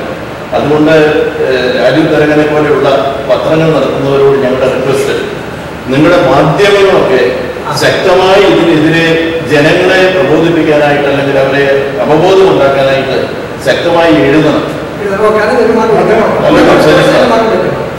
പത്രക്കാരെന്ന് പറഞ്ഞു കഴിഞ്ഞാൽ ഞാൻ ഇങ്ങോട്ട് പ്രിന്റ് ചെയ്തിറക്കി അങ്ങനെ വളരെ പൂർവ്വമാണ്. പക്ഷേ ആ ഫീൽഡിൽ വർക്ക് ചെയ്യുന്നുണ്ട് എനിക്കറിയാം. ഈ ഇലക്ഷൻ സമയത്താണ് പൈസ ഉണ്ടാക്കാനുള്ള ഒരു ചാൻസ്. ഇവിടെ വിശ്വാസികളൊന്നും അല്ലെങ്കിൽ ആരും നമുക്ക് വിഷയമല്ല. സഭയോട് അവർക്ക് പൈസ ഉണ്ടാക്കാൻ ഒരു ചാൻസ്. എന്നാൽ തന്നെ വിശ്വസ്തരായ പത്രപ്രവർത്തകരുണ്ട്. സ്തുതിപാഠകരാകാതെ ആരുടെയെങ്കിലും മുഖസ്തുതിയൊക്കെ എഴുതി പൈസ ഉണ്ടാക്കാൻ നോക്കാത്തവർക്ക് അത് പത്രാധിപരുടെ ധർമ്മമാണ്. അങ്ങനെ ചെയ്യാൻ പാടില്ല. അവർക്കൊരു പ്രമാണം ഒരു പോലീസൊക്കെ ഉണ്ടായിരിക്കണം. അല്ലാത്തവരെ സംബന്ധിച്ചോളം അവർക്കൊരു ചാൻസ്. അത് നമുക്കൊന്നും തിരുത്താൻ പാടില്ല. എന്ന് പറഞ്ഞാൽ അത് അവരെടുക്കിന്റെ തീരുമാനം. നമ്മൾ അതിനെ പ്രോത്സാഹിപ്പിക്കുകയോ അതിനെ ഒരു കാരണവശാലും ഒരു സാഹചര്യം ഉണ്ടാക്കി കൊടുക്കരുത്. പക്ഷെ ഇതിന്റെ മെയിൻ സബ്ജക്റ്റ് എന്ന് ഞാൻ മനസ്സിലാക്കിയിട്ടുള്ള കാണുമ്പോൾ പറഞ്ഞില്ലേ, സഭയുടെ നേതൃത്വം നേതൃത്വ നിലയിൽ നിൽക്കുന്നവര് വളരെ കാര്യമായിട്ട് ഇങ്ങനെയുള്ള വിഷയങ്ങളിൽ തീരുമാനമെടുത്താൽ ഇത്രയും പ്രശ്നം ഉണ്ടാകും.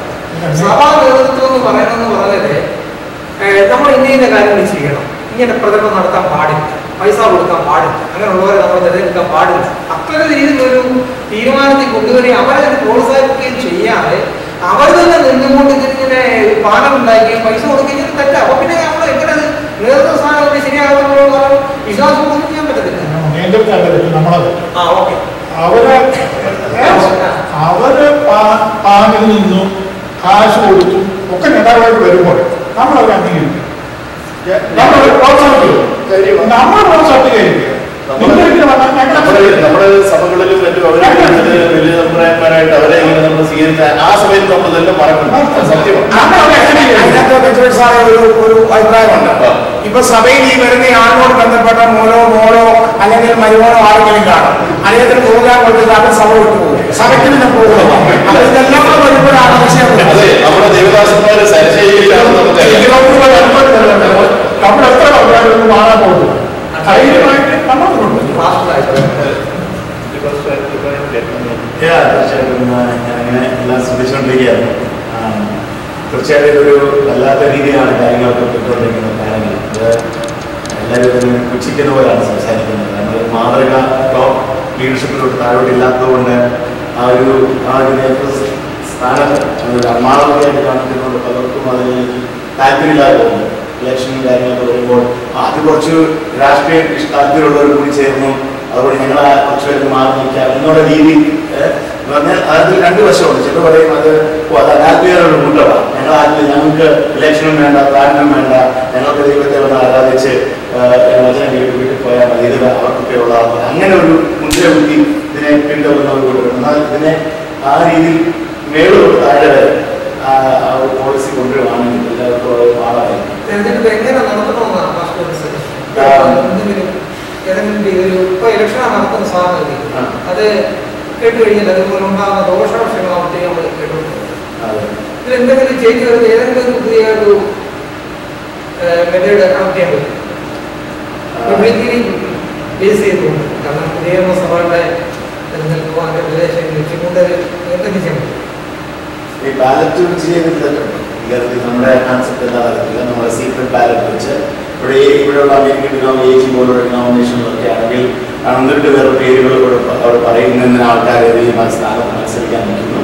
എന്നിട്ടൊരു പ്ലാൻ ഷീറ്റ് പേപ്പർ കൊടുത്തിട്ട് ഇന്നലെ പേര് നമുക്ക് ഇഷ്ടമുള്ള താല്പര്യമുള്ള പേര് എഴുതിയിട്ട് അങ്ങനെ ഒരു ക്യാൻവാസിൽ നടക്കുന്നില്ല, ഒന്നും നടക്കുന്നില്ല. അവർക്ക് താല്പര്യമുള്ളവരുടെ പേര് എഴുതിയിരുന്നു. അവർ സീക്രട്ട് ബാലറ്റിൽ പോകും. ഇപ്പോഴത്തെ ചർച്ചകളിൽ ബിസിനസ് മീറ്റിംഗിന് ആളുകൾ പോകാറുണ്ട്. 30,000 പേര് പോകുന്ന ചർച്ചയ്ക്ക് ഒരു അമേരിക്കയിലെ ബിസിനസ് മീറ്റിംഗിന് വേണ്ടി 200 പേര്. മലയാളികൾ വന്ന് അങ്ങനെ എല്ലാത്തിനകത്തും എല്ലാ കാര്യവും അറിഞ്ഞിരിക്കണം. എവരിതിങ് ദൈവം ഓടുന്നു, ദൈവം എന്തുകൊണ്ട് പിന്നെ അതുകൊണ്ട് അവരെ ഒഴിവാക്കാൻ പറ്റത്തില്ല. 2000 പേര് കൂടി ചേർക്കേണ്ട 2000 പേർ ദൈവോടിനോ ദൈവോട് പാർട്ടിസിപ്പേറ്റ്. എനിക്ക് ഭാഷയോട് പൊതുവായി ചോദിക്കണം. നമ്മുടെ കേരളത്തിലെ ആദിമ സഭയുടെ ആരംഭകാലങ്ങളിൽ ഇലക്ഷൻ നടത്തുന്നതിന് ഭാഷ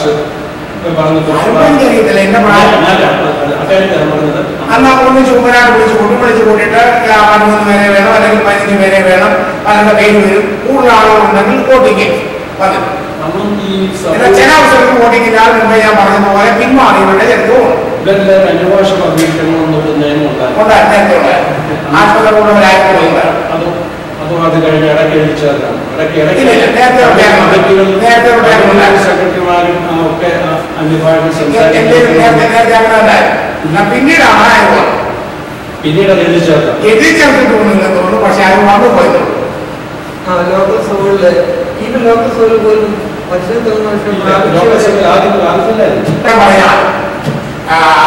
മുൻപേ മാതൃക കാണിക്കേണ്ട ദൈവദാസന്മാരാണ്, പാസ്റ്റർമാരാണ് അഭിപ്രായക്കാർ. അതുകൊണ്ട് പാസ്റ്റർമാരെ ഏതെങ്കിലും പാലിന് പേര് വെക്കുവാൻ പാസ്റ്റർമാരെ അനുവദിക്കാതിരിക്കുക അല്ല.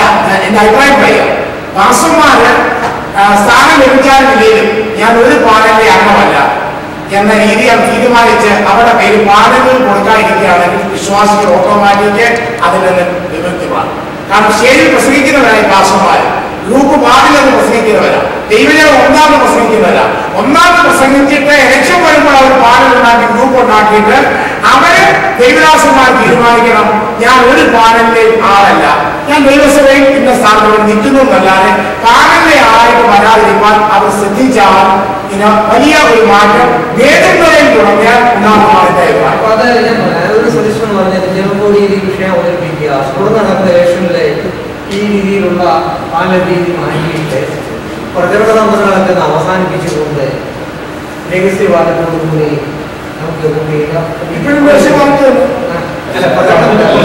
അല്ല ജനറൽ ബോഡിയിൽ ഉദ്ദേശിച്ച് നമ്മളിപ്പോ ലോക്കൽ ചർച്ചിന്റെ ആ ജനറൽ ബോഡിയിൽ കൂടുന്നവരെല്ലാം ഈ ഇലക്ഷൻ അനുകൂലിക്കണം. ഇപ്പൊ നമ്മുടെ പാനലിൽ ഏതൊരുപ്പെട്ടവരാണ് ഒരു മെഗാ ചർച്ചയില് ഒരു സപ്പോസ് ഒരു 400 പേരുടെ ചർച്ചയില് ഒരു പകുതി ആൾക്കാരെ ഈ പാസ്പോർട്ട് ഈ ഇലക്ഷനോട് യോജിപ്പില്ല, ഈ പാസ്പോർട്ട് യോജിപ്പില്ല നിൽക്കുന്നതിനാണ്. അപ്പൊ അതിന്റെ അർത്ഥം ഈ ഇടയശുശ്രൂഷ എന്നുള്ളതാണ് മാസത്തിന് കൂടുതൽ രക്ഷിപ്പെട്ടു പോകണം. ആത്മാക്കളെ പറ്റിയുള്ള കാര്യമില്ലാതെ ആ ഇലക്ഷന് വേണ്ടി അവർ മുന്നിൽ ഇറങ്ങുകയും പകുതി ആൾക്കാർ ഈ പാലനോട് യോജിപ്പില്ലാതെ ഇരിക്കുവാൻ ചെയ്യാമെങ്കിൽ എങ്ങനെയാണ് നമുക്ക് അതിനെപ്പറ്റി പ്രതികരിക്കാൻ പറ്റുന്നത്? ആൾക്കാർക്ക് ചെയ്യിച്ച ഒരു തരത്തിലുള്ള ആൾക്കാർ പകുതി ആൾക്കാർ അല്ല ഈ ആ പാസ്റ്റർ ഇങ്ങനെ പോയി ഇലക്ഷൻ ഇതിനോട് താല്പര്യമില്ല. താല്പര്യം ആ സെയിം തരത്തിലെ ആൾക്കാരോട് കടന്നിരിക്കുകയാണ് മാസ്റ്റർ. അവരുടെ കാര്യങ്ങൾ അവരെ കുറിച്ച് അതിൽ നിന്ന് മാറിക്കൊണ്ട് ഇലക്ഷന് വേണ്ടി മുന്നിട്ടിടുകയും സ്ഥാനത്തിന് വേണ്ടി നിൽക്കുകയും ചെയ്യുന്നു. അപ്പോൾ ജനങ്ങൾ വിശ്വാസികൾ അതപ്പോൾ മാറുകയുമാണ്. അവിടെയുള്ള ഒരു പ്രശ്നം ഈ ഡെമോക്രസിയുടെ ന്യൂനത അവിടെയുണ്ട്. പകുതി ആളുകൾ എന്ന് പറയുമ്പോൾ ആ പകുതി ആളുകൾ എന്തുകൊണ്ട് എതിർക്കുന്നു എന്നുള്ള ഒരു വിഷയം അവിടെ വരുന്നുണ്ട്. ഡെമോക്രസിയുടെ ന്യൂനതയാണ് പറയുന്നത്. സപ്പോസ് ഈ പാസ്റ്ററുടെ അനുകൂലികളല്ലാതെ ഉള്ള പകുതി ആളുകളാകാം. അവര് ആത്മീയരായതുകൊണ്ട് അങ്ങനെ പറഞ്ഞോണമെന്നില്ല. അവര് ഒരു ഫാമിലിയുടെ ഗ്രൂപ്പാകാം, അല്ലെങ്കിൽ നേരത്തെ പറഞ്ഞ ജഡീകന്മാരുടെ ഗ്രൂപ്പാകാം. അവരെല്ലാം മെജോറിറ്റി ആയി പോയാൽ ആത്മീയരോട് ഉണ്ടെന്ന് പറഞ്ഞാലും അവർ മൈനോറിറ്റി ആണെങ്കിൽ അവരുടെ ഡിസിഷനിൽ ഡെമോക്രസിയുടെ ന്യൂനത ഇവിടെ കടന്നു വരും. അതാണ് ഏറ്റവും വലിയ പ്രശ്നം. നമ്മുടെ ഡെമോക്രസിക് സിസ്റ്റത്തിലുള്ള ന്യൂനതകളാണ് ഇതിനകത്തുള്ള പ്രശ്നം. ഭൂരിപക്ഷത്തിന്റെ ബേസിലാണ് നമ്മളവരുടെ ഇലക്ട് വോട്ടിംഗ് വരും. അപ്പൊ ആ വോട്ടിങ്ങിന് തന്നെ അതുപോലെ എനിക്ക് അതിനോടൊരു അഭിപ്രായം പാസ്റ്റർ പറഞ്ഞതിനോടുണ്ട്. വോട്ട് ചോദിക്കുന്നതിൽ തെറ്റില്ല എന്ന് പാസ്റ്റർ പറഞ്ഞു. അപ്പോൾ ഞാൻ വോട്ട് ചോദിക്കുമ്പോൾ ഞാൻ എന്തോ പറയുന്നത് ഞാൻ യോഗ്യനാണെന്നാ പറയുന്നത് അല്ലെ? എന്റെ യോഗ്യത പ്രൂവ് ചെയ്യണം, അല്ലെങ്കിൽ വോട്ട് ചോദിക്കാൻ പറ്റത്തില്ലല്ലോ. ഞാൻ നിൽക്കുന്നു എനിക്ക് എന്നെ പ്രൂവ് ചെയ്യണം, എന്നെ പ്രൂവ് ചെയ്യണം ഞാനതിന് യോഗ്യനാണ്. എന്നാൽ ദൈവവചന വ്യവസ്ഥ നേരത്തെ ബ്രദർ പറഞ്ഞ ഡെമോക്രസി നോക്കുമ്പോൾ കർത്താവിന്റെ ആറ്റിറ്റ്യൂഡ് എന്തുവാ? അവൻ സൗമ്യനും വിനയമുള്ളവനും.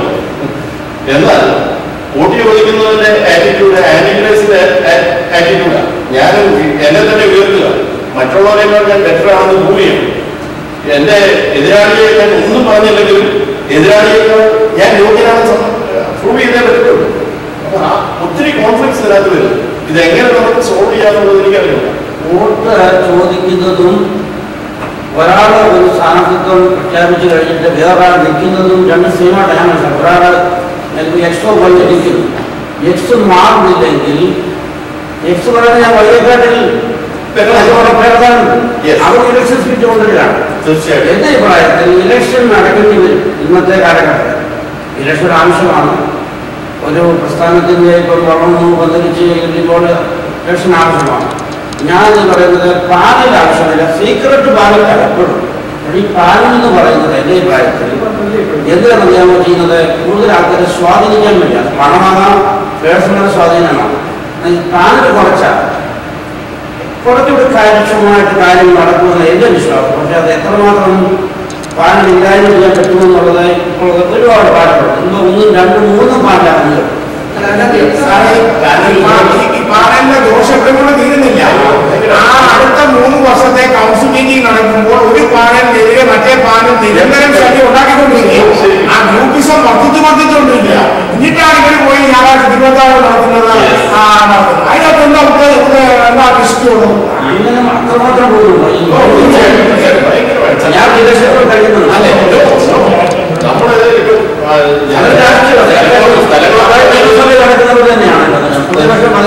നമ്മുടെ ഇലക്ഷൻ നടക്കുന്ന പ്രദേശങ്ങളിൽ പോയാൽ അവിടുത്തെ സ്ട്രീറ്റുകളിൽ നോക്കിയാൽ തന്നെ നോട്ടീസുകൾ ഇതെല്ലാം വിതരണം ചെയ്ത് വരുന്നത്, ചവിട്ടികൾ ചിത്രീകരിക്കുന്നത്, ഇതിന്റെ പിക്ചേഴ്സ് ഉണ്ട്. വേണമെങ്കിൽ നമുക്ക് എടുത്തു നോക്കിയാൽ റോഡുകളിലെല്ലാം രാഷ്ട്രീയ പാർട്ടികളെക്കാൾ അധപ്പതിച്ച രീതിയിൽ ലഘുലേഖകൾ വിതരണം ചെയ്തു, പാനേഴ്സ് ഒട്ടിച്ചും അതുപോലെയുള്ളതായ പ്രചരണങ്ങൾ വളരെ മോശമായ രീതിയിൽ നടക്കുന്നു. നിങ്ങളിവിടെ ആയിരിക്കുന്നവര് നാട്ടിൽ പോയി നേരിട്ട് കണ്ടിട്ടുണ്ടോ? എന്റെ കയ്യിൽ ഡോക്യുമെന്റ്സ് വേണം. നാട്ടിൽ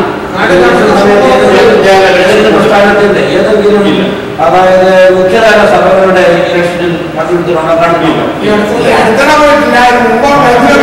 ഞാനുള്ള സമയത്തൊന്നും ഞാൻ കണ്ടിട്ടില്ല. ഞാൻ വോട്ട് ചെയ്തിട്ടുണ്ട്. ഞാനൊരു ഇലക്ഷൻ നാട്ടിൽ പോയപ്പോ എനിക്ക് ജനറൽ സെക്രട്ടറിയുടെ സ്ഥാനത്ത് വോട്ട് ചെയ്യാൻ ഗൾഫിൽ പോയത്.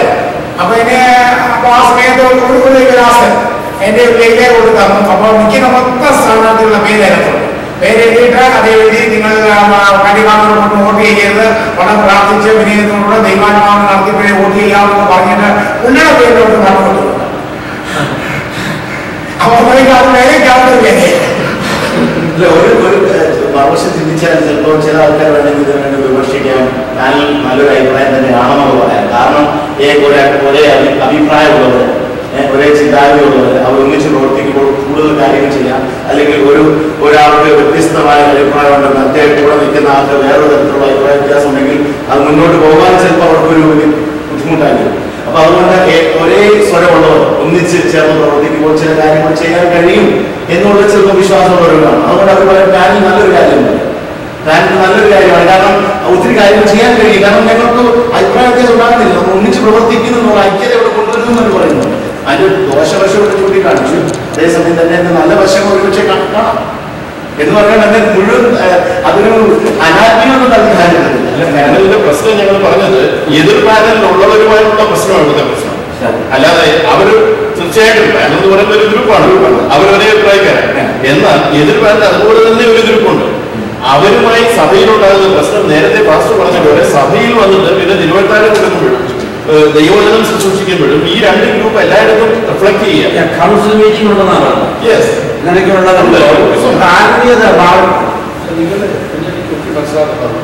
ഇവരെല്ലാവരും ആത്മാവ് നിറഞ്ഞവരാണെന്നൊക്കെ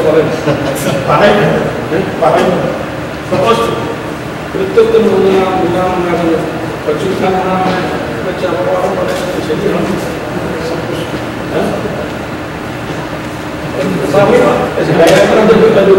ഋജു പറഞ്ഞ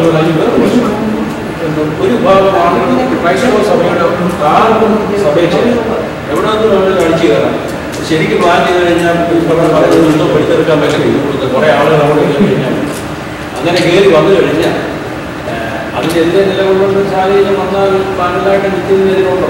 സഭയുടെ തീരുമാനത്തിനും അല്ലെങ്കിൽ ക്രൈസ്തവ സഭയുടെ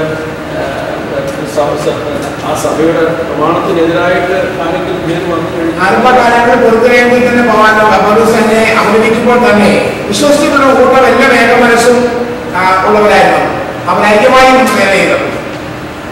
പത്രോസ് എഴുന്നേറ്റപ്പോൾ മറ്റു ഭയങ്കര പേരുടെ എഴുന്നേറ്റുള്ള വായിക്കും. ഒരു പാർട്ടി ജയിക്കാൻ മറ്റേ ഗ്രൂപ്പുകാർ എപ്പോഴും ആ കൗൺസിൽ തീർന്നവരെ എതിർത്തുകൊണ്ട് വരുന്ന ഒരു രീതി അല്ലല്ലോ. ഞാൻ പറയുന്നത് എക്സോമായി ആ പറയുന്നത് നോക്കാൻ കഴിയുന്നില്ല. ജയിച്ചു കഴിഞ്ഞാൽ പിന്നെ അതിലെഴുതി നിന്നുകൊണ്ട് ആ ഗ്രൂപ്പിസം വർദ്ധിക്കുന്നതല്ലാതെ അടുക്കുവാൻ കഴിയും. നമ്മൾ പിന്നെ ഇത് തന്നെ പക്ഷേ പാനൽ അവോയ്ഡ് ചെയ്യുന്നല്ലോ. ഒരു മാർഗമാണ് ഞാൻ പറഞ്ഞത്. ആദ്യമേ തന്നെ മാസന്മാര് പാനലിലെ മെമ്പറായിട്ട് ഒരു പാനലിലെ എക്സോമായി ഒരു പാനലിലെ മെമ്പറായി ഞാൻ നിൽക്കത്തില്ലെന്ന് അവർ തീരുമാനിക്കും. ഓക്കെ, അവരെ തീരുമാനിക്കുന്നില്ല. അവർ പാനലായിട്ട്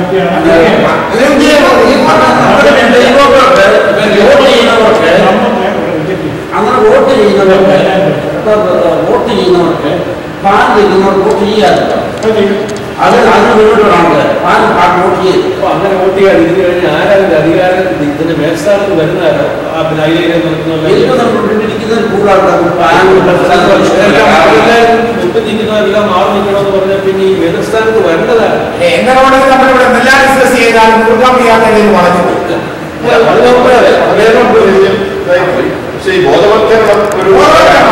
പ്രാർത്ഥന നമ്മൾ എതിരാണെന്നുള്ളത് ഇവിടെ പലരും സംസാരിക്കുന്ന മനസ്സിലാക്കുന്നുണ്ട്. എൻ്റെ അഭിപ്രായത്തിൽ പ്രാർത്ഥനയാണ് ഇന്നത്തെ നമ്മുടെ പെന്തക്കോസ്ത് ഗോളത്തിൽ നടക്കുന്ന ഇലക്ഷന് ഒരു കറുത്ത അധ്യായമായിട്ടോ അല്ലെങ്കിൽ അതിനെ നല്ലതായിട്ട് കാണാത്ത രീതിയിലുള്ള പൊതുവെ ഈ ഇങ്ങനെയുള്ള ഇലക്ഷനൊക്കെ വരുമ്പോൾ പരസ്യമൊന്നും കൊടുത്തിരുന്ന വരികയും ഉള്ളിന്റെ ഉള്ളിൽ ഒരു ചെറിയ പാനൽ പോലെ ഇല്ലേ ഇലക്ഷനൊക്കെ വരുമ്പോൾ? ഇനി അതിനകത്ത് തന്നെ ഇല്ല. കോൺഗ്രസിന്റെ ആൾ വരുമ്പോൾ നിങ്ങൾ ആരും പറഞ്ഞ ആൾ ഉള്ളിന്റെ ഉള്ളിൽ ഒരു പാനലുണ്ട്. പബ്ലിഷ് ചെയ്യുന്നതുപോലെ അതുകൊണ്ട് നമ്മുടെ കൊച്ചി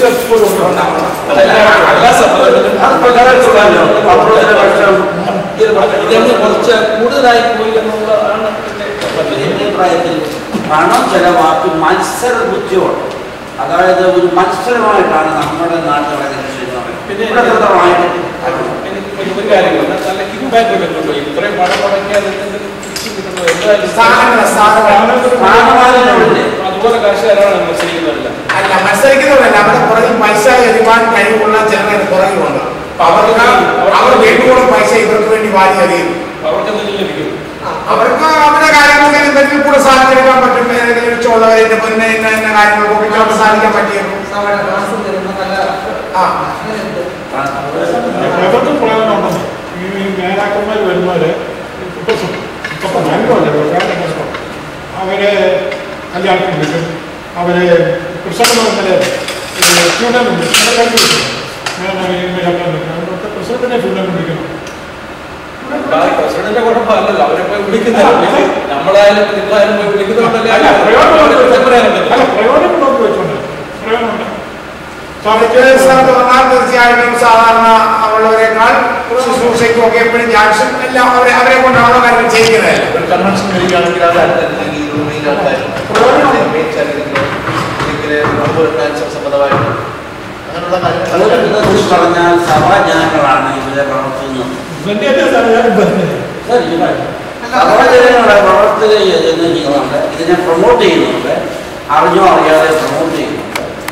അതിനുവേണ്ടി വശസ്ഥരായിട്ട് കുറച്ച് ആൾക്കാരെ ഇവരെ സ്ത്രീപാടകന്മാരെ കുറച്ചുപേരുണ്ട്. അത് നാട്ടിലുമുണ്ട്, അമേരിക്കയിലുമുണ്ട്. ഇതിനുള്ളവരെ അവോയ്ഡ് ചെയ്യാൻ സാധിക്കുമെന്നുള്ളതിനെ പറ്റി ചിന്തിക്കുന്നുണ്ട്. ഈ പറഞ്ഞ മാറ്റം വരുത്തണമെന്നുണ്ടെങ്കിൽ സമൂലമാകുന്ന മാറ്റമുണ്ട്. വിശ്വാസം ഉണ്ടാകണം. അത് എപ്പിസ്കോപ്പസി പോലെ ഉള്ള എന്തെങ്കിലും സിസ്റ്റം അഡോപ്റ്റ് ചെയ്യാൻ പറ്റും. നമുക്ക് ഇഷ്ടപ്പെട്ടിട്ടാൻ പറ്റില്ല. പോലെ എപ്പിസ്കോപ്പൻ നല്ലതാണ്. episcopus appoints, something similar to that. Somebody can appoint. What's happening? Is there any way we can have some kind of solution like that?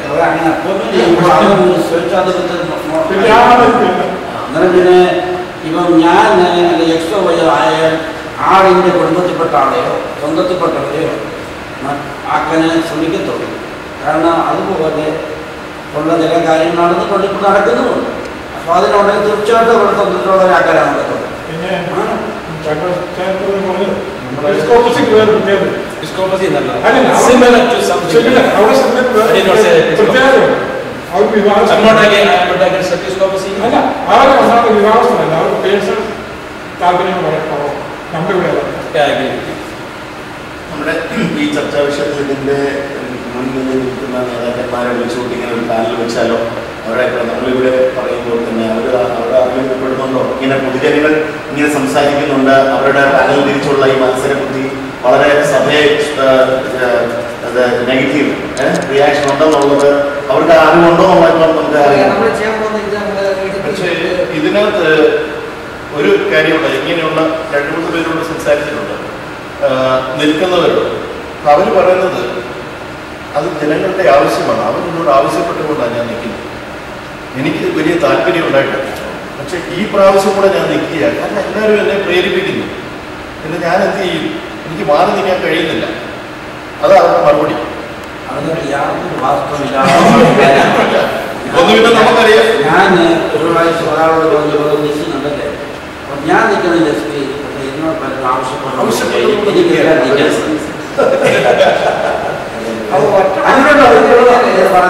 ഇതിന്റെ മെയിൻ പറഞ്ഞു ഞാൻ മനസ്സിലാക്കിയെടുത്തോളൂ. എന്റെ അഭിപ്രായം, നിലകളിൽ നിൽക്കുന്നവരിൽ നിന്നാണ് ഏറ്റവും വലിയ മിസ്റ്റേക്ക് സംഭവിച്ചിരിക്കുന്നത്. ആർക്കും എതിർക്കാൻ പറ്റും. ഞാൻ അതിനെ പൂർണ്ണമായി അനുകൂലിക്കുന്നു. നേരത്തെ പറഞ്ഞതിനോട് ഒരു വിരോധം എനിക്കുള്ളത്, ദൈവസഭയുടെ നമ്മുടെ സെറ്റപ്പ് എന്ന് പറഞ്ഞ് ഇടയനും ആടുകളും അല്ല, ആടുകളും ഇടയനുമല്ല. സോ ഇടയൻ എങ്ങോട്ട് നയിക്കുന്നു അങ്ങോട്ട് ആടുകൾ, അത് ആടുകൾക്ക് കഴിയുള്ളൂ. അപ്പം ഇടയന്മാർ ദൈവസഭയുടെ കർത്താവിന്റെ എസ്റ്റാബ്ലിഷ്മെന്റ് തന്നെ അങ്ങനെയാണ് ചെയ്തിരിക്കുന്നത്. അപ്പൊ അത് എപ്പോഴും നടക്കുന്നത്, അത് അങ്ങനെ തന്നെയാണ്. അതുകൊണ്ട് ലീഡർഷിപ്പ് പിഴച്ചാൽ ആ ഗ്രൂപ്പ് കംപ്ലീറ്റ് പിഴച്ചു, ലക്ഷ്യത്തിലേക്ക് പോകുന്നു. അതുകൊണ്ട് തീർച്ചയായും സ്ഥായിയായ മാറ്റം, ഞാൻ ബിജു പാസ്റ്റർ പറഞ്ഞ മാതിരി ആർക്കെങ്കിലും അവരെ ഒന്ന് ബോധവൽക്കരിക്കാൻ കഴിഞ്ഞാൽ തീർച്ചയായിട്ടും. അല്ലെ ഈ എടുക്കുന്ന ടേപ്പ് അവർക്ക് അയച്ചു കൊടുക്കുക, അല്ലെങ്കിൽ യൂട്യൂബിൽ ഇടുകയോ, അവരെ അത് ഇങ്ങനെ ഞങ്ങൾ ഡിസ്കഷൻ നടത്തിയിട്ടുണ്ട്, നിങ്ങളത് വീക്ഷിക്കണം, ഒരു പൊതുജനത്തിന്റെ ഒരു അഭിപ്രായമാണ് അവിടെ പ്രസന്റ് ചെയ്തിരിക്കുന്നത് എന്ന് പറഞ്ഞാൽ അവർക്ക് കുറച്ചെങ്കിലും ഒരു പാപബോധം ഉണ്ടാവും. അതേപോലെ ഈ അമേരിക്കയിൽ സംഘടിപ്പിച്ചുണ്ട് എല്ലാവരുടെയും അഭിപ്രായം ഇങ്ങനെയാണ് അവരപ്പം കുറച്ച് ഫോഴ്സായിട്ട് അവരെ അറിയിക്കണമെങ്കിൽ ഞാൻ പറഞ്ഞു ഒരു ഇലക്ഷനിൽ ഒരു മുഖ്യധാര സഭയുടെ ഇലക്ഷനിൽ ഒരു വലിയ പാർട്ടിയും വേറൊരു പാർട്ടിയും മറ്റൊരു നിന്നപ്പോൾ ആ കഴിവുള്ള പാർട്ടി എല്ലാവരും ചിന്തിച്ചതാണെന്ന് മാറും. ആ ഒരു ദൈവസ്നേഹത്തിൽ മാറിക്കഴിഞ്ഞപ്പോൾ ഇലക്ഷൻ മാറ്റി വന്നില്ല, അല്ലെങ്കിൽ ഇലക്ഷൻ വേണ്ടി വരും. എന്നാൽ എല്ലാവർക്കും അറിയാം, അദ്ദേഹമാണ് കുറച്ചുകൂടി കഴിവ് പ്രാപ്തിയുള്ള ആളെങ്കിൽ തന്നെ അദ്ദേഹം ദൈവസ്നേഹത്തിലെ ക്രിസ്തുവിൻ്റെ ഭാഗത്തിലാണ് മാറി അതൊരു മാതൃകയല്ലേ. അതുപോലെ അങ്ങനെ ഒരു മാതൃക നമ്മുടെ പ്രസ്ഥാനങ്ങളിൽ വന്നാൽ, അതായത് ഇടയന്മാരുടെ അന്വേഷണം തുടങ്ങിയാൽ അത് മാതൃകയായി തീരുമെന്നുള്ള എൻ്റെ അഭിപ്രായം. അങ്ങനെ ഭക്തന്മാരാകുന്ന ആളുകളെ തള്ളി തള്ളി തള്ളി എന്ന് പുറത്താക്കിയിട്ട് അല്ലാത്ത ആളുകൾ അധികാരം പിടിച്ചെടുക്കാൻ രക്ഷപ്പെടുന്ന കാര്യമല്ലേ. ഒരു കമ്മ്യൂണിറ്റി കൊണ്ട് അവരെ അങ്ങ് പുറത്തു വിടില്ല.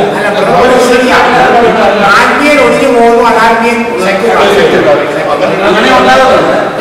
ഇത് ബാലൻസ് ചെയ്യാൻ വലിയ ബുദ്ധിമുട്ട് വരിക. ബാലൻസ് ചെയ്യാൻ ഞാൻ ഒറ്റ മാർഗമുള്ളൂ, അവരെ ഞാൻ അക്സെപ്റ്റ് ചെയ്യും.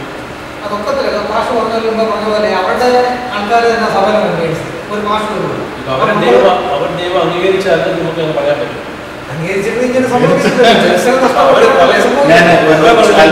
പറഞ്ഞാല് ഈ ഇങ്ങനെയുള്ള വിഷയങ്ങളെ വളരെ സഭകൾ റിയാക്ട് ചെയ്യാറുണ്ട്. ഒരു മാറാൻ പറ്റിയല്ല. അല്ല, മാറിയല്ല. ഇലക്ഷനിൽ പാനലിൽ സൃഷ്ടിച്ച് പണസ്വാധീനവും അതായത് അങ്ങനെയുള്ള സ്വാധീനം ഉള്ളവരെ സഭാജനങ്ങൾ വോട്ട് ചെയ്യുന്നവർ ചെന്നിട്ട് വോട്ട് ചെയ്യാതെ അല്ലാതെ വെറും പ്ലാനില്ലാത്ത വോട്ട് ചെയ്യുന്ന ഒരു സമ്പ്രദായം കൊണ്ടാണ്. അങ്ങനെ ജനം പല വോട്ട് ചെയ്യാൻ പോകുന്നില്ല. ഞാൻ പാസ്റ്റർ പറഞ്ഞ മാതിരി അതിനകത്തൊരു പ്രശ്നമുള്ളത്, ഈ പ്രാദേശിക തലത്തിൽ നിന്ന് വോട്ട് ചെയ്യാനുള്ള ലക്ഷറി കോച്ചുകളിൽ ഇവരെ തന്നെയാണ് കൊണ്ടുവരുന്നത്. അല്ലാത്ത എനിക്ക് മലബാറിൽ നിന്ന് കുമ്പനാട്ട് പോകാനോ അല്ലെങ്കിൽ വേറെ ഉള്ള സ്ഥലങ്ങളിൽ സ്ഥലപ്പേര് പറഞ്ഞ ഞാൻ അവിടെ കേന്ദ്രത്തിലേക്ക് പോകാനുള്ളതായ പണം എൻ്റെ കയ്യിലില്ല. അപ്പം ആരെങ്കിലും ഒരു ലക്ഷറി കോച്ച്, ഞാൻ ആദ്യമായിട്ട് ലക്ഷറി കോച്ച് തീർന്നു വന്നായിരിക്കും. എയർ കണ്ടീഷൻ ആയിട്ടുള്ള ഒരു കോച്ചിലൊക്കെ എനിക്ക് കയറാം. നല്ല ഹോട്ടലിൽ എനിക്ക് അക്കോമഡേഷൻ കിട്ടും, അവിടെ നല്ല ഫുഡ് കിട്ടും എനിക്ക്. അതും കഴിഞ്ഞ് തിരിച്ചു പോരുമ്പോൾ നേരത്തെ പറഞ്ഞ മാതിരി ഒരു പാക്കറ്റ് കൈ കിട്ടും. അപ്പം ഇതുകൊണ്ട് ഞാൻ ആ ആൾക്കാരെ വോട്ട് ചെയ്യുള്ളൂ, അതിനാ പോകുന്നത്. അപ്പം കഴിഞ്ഞ ദിവസം ഒരാൾ എഴുതിയിരുന്നു, ഒരു പത്രത്തിൽ എഴുതിയിട്ടുണ്ട്, ഒരു ലക്ഷറി കോച്ച് എന്നാൽ 40 വോട്ടാണ്. അത് ഉറപ്പിച്ചു കഴിഞ്ഞു. അങ്ങനെയാണ് നമ്മുടെ സംവിധാനം നടന്നുകൊണ്ടിരിക്കുന്നത്. കാണിക്കുന്നുണ്ട്. ഒരാൾ പറഞ്ഞു ഇന്നാല് കാര്യം പക്ഷേ ഞാൻ ഇന്നാലും കാരണം നമ്മളെ പഠിപ്പിച്ചിരിക്കുന്നത് വേറെ വോട്ട് ചെയ്യും, അത്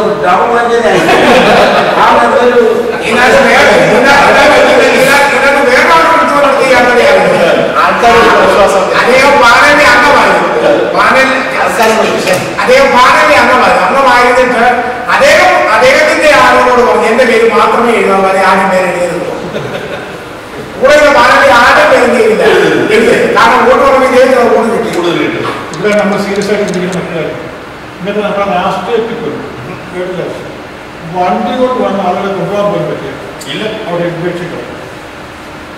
പണം കൊടുക്കുന്നോ വണ്ടി കൊണ്ട് കൊണ്ടുപോകുന്നതുകൊണ്ട് മാത്രമല്ല ഇത്ര രൂപയ്ക്ക് മുടക്കാൻ പറ്റിയ നിയമം. അങ്ങനെയാണെങ്കിൽ നമ്മളെല്ലാവരും കേൾക്കത്തില്ല.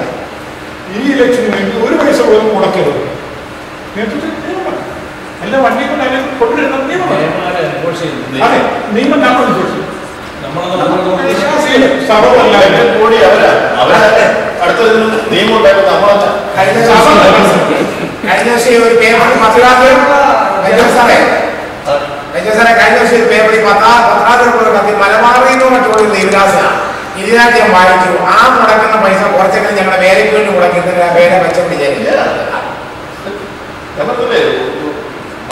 നമ്മുടെ കേരളത്തിലെ ഉത്തരേന്ത്യ മലബാർ, ഞാൻ അവിടെയുള്ള ആളായതുകൊണ്ട് എനിക്കറിയാം അവിടെയൊക്കെയുള്ള നീഡ്സ് എന്തുമാത്രം ഉണ്ടെന്നറിയാം. ഈ ദൂത്തടിക്കുന്ന പണം ഉണ്ടെങ്കിൽ എന്തുമാത്രം ആ പ്രദേശങ്ങളിലെല്ലാം സുശേഷീകരണത്തിൽ ഉപയോഗിക്കാം. എത്രയോ ആളുകൾ താല്പര്യമുള്ള ദാഹമുള്ള ഫാമിലീസ് അവിടെ ഉണ്ടെന്നറിയാമോ പ്രവർത്തനത്തിന്. ഒരു സംവിധാനങ്ങളും ഇല്ലാത്ത ഏരിയാസ് അവിടെ. പക്ഷേ അൺഫോർച്ചുനേറ്റ്ലി ക്ലാസ്സിൽ ഇരിക്കാറുള്ളൂ. പക്ഷെ 1 ലക്ഷം രൂപ ഉണ്ടെങ്കിൽ നോർത്ത് ഇന്ത്യയിൽ സാക്ഷ്യപ്പെടില്ല. ഞാനൊരു കാര്യം പറയാം, തമിഴ്നാട്ടിൽ താമസിക്കുന്നവരെ നമുക്ക് ദൈവത്തിന് വേണ്ടി കൊടുക്കണമെന്നില്ല. ഇവിടെ താമസിക്കുന്നവർക്ക് താല്പര്യം ദൈവത്തിന് ആർക്ക് കൊടുക്കണം, എവിടെ കൊടുക്കണം. ഈ ആൾ ചില ഭാഗത്തിൽ ആൾക്കാരിക്കാം എവിടെ എങ്ങനെ സംഭവം. അതിനുള്ള ഒരു വിഷയമല്ലെങ്കിൽ ഞാൻ പറയാം, ആ ആളുടെ മോട്ടീവ് എന്താണെന്നുള്ളതല്ല നമ്മുടെ വിഷയം. ഒരു പ്ലസ് പോയിന്റ് അതിനകത്തുള്ളത്, ഈ ആൾ കൂടെ ആ പ്രദേശത്തുള്ള നമ്മുടെ സുവിശേഷ വേലയെ പ്രൊമോട്ട് ചെയ്യാൻ ഏതെങ്കിലും വിധത്തിൽ ഇത് ഉപകരിക്കുന്നുണ്ടെങ്കിൽ അതൊരു പ്ലസ് പോയിന്റ്. മോട്ടീവ്സ് നമുക്ക്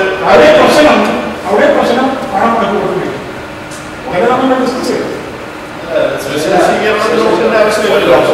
മുഖ്യധാര സഭകളുള്ള ഭരണത്തിന് ഇന്റർനാഷണൽ ആയിട്ട് അത് വ്യാപനം വന്നിട്ടുണ്ട്. അവരുടെ പേര് പറയുന്നില്ല.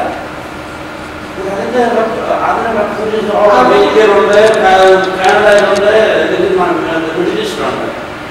ആ വ്യക്തിക്ക് അല്ലെങ്കിൽ ആ സഭ പാസ്പോർട്ട് നമ്മുടെ ഇന്ത്യയിലെ പ്രവർത്തനം വേണ്ടി എടുത്തുകൊടുക്കുന്നത് എന്താ കുഴപ്പം? പണം അടയ്ക്കുമെന്ന് പറയാൻ എല്ലാവരും പണം അടയ്ക്കൊണ്ടിരിക്കുക. ഇപ്പം ഇലക്ഷൻ പ്രശ്നമില്ല, കേരളത്തിൽ മാത്രമേ ഉള്ളൂ. അല്ല, ഇവിടെ പണം അടയ്ക്കുക എല്ലാം പണത്തിന്റെ പ്രശ്നമാണ്.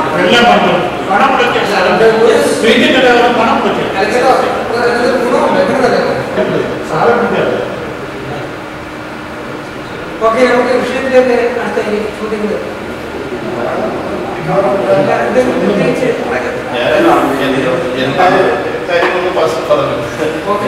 എല്ലാ വാക്യങ്ങളും പാസ് പറഞ്ഞു. പിന്നെ ബേസിക്കലി ഞാൻ ഡെമോക്രസി അതിൻ്റെ ഒരു വിഷയമാണ്, അതിൻ്റെ ന്യൂനതകളാണ് പറഞ്ഞുകൊണ്ടിരുന്നത്. എന്നാൽ കഴിഞ്ഞ ദിവസം ഞാൻ ചർച്ച് ബെല്ലറിൻ്റെ ഒരു മെസ്സേജ് അദ്ദേഹം പറഞ്ഞു, നിങ്ങൾ ഞാൻ പറയാൻ പോകുന്നത് ടൊമാറ്റോ എറിയരുത്, അത് എറിയാൻ വരട്ടെ, ഞാനൊന്ന് പറയട്ടെ.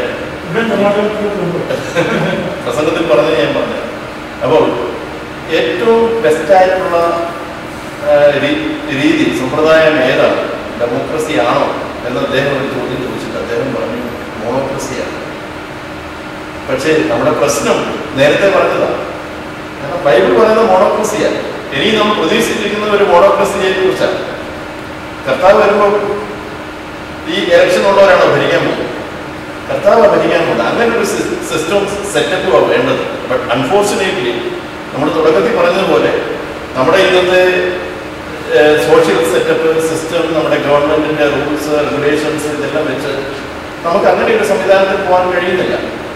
ഇനി അത് തന്നെയല്ല, അങ്ങനെ യോഗ്യനായിട്ടുള്ള ഒരാള് മോണോക്രാറ്റായിട്ട് വരാൻ നമ്മുടെ ഇടയിലുണ്ട് ഇല്ലത്. അങ്ങനെ ഉണ്ടായിരുന്നത് നേരത്തെ പറഞ്ഞ അപ്പോയിന്റിങ് എല്ലാം നടന്നേനെ. ആ ത്രൂ തന്നെ അപ്പോയിന്റ്മെന്റ് നടത്തായിരുന്നു, നമുക്ക് അംഗീകാരം കൊടുക്കാമായിരുന്നു. പക്ഷേ സഭയുടെ സെറ്റപ്പ് എങ്ങനെ ആയിരിക്കും? പുതിയ നിയമസഭ അങ്ങനെയാണ് പോകേണ്ടത്. ഒരാൾ ത്രൂ ആണ്, അതിന് കർത്താവ് നിയോഗിക്കപ്പെട്ട ആളാണ് അത് ചെയ്യേണ്ടത്. ആ ആളാൾ ത്രൂ ആണ് തെരഞ്ഞെടുപ്പ് നടത്തേണ്ടത്. അതാ സഭയുടെ സംവിധാനമായിരിക്കേണ്ടത്.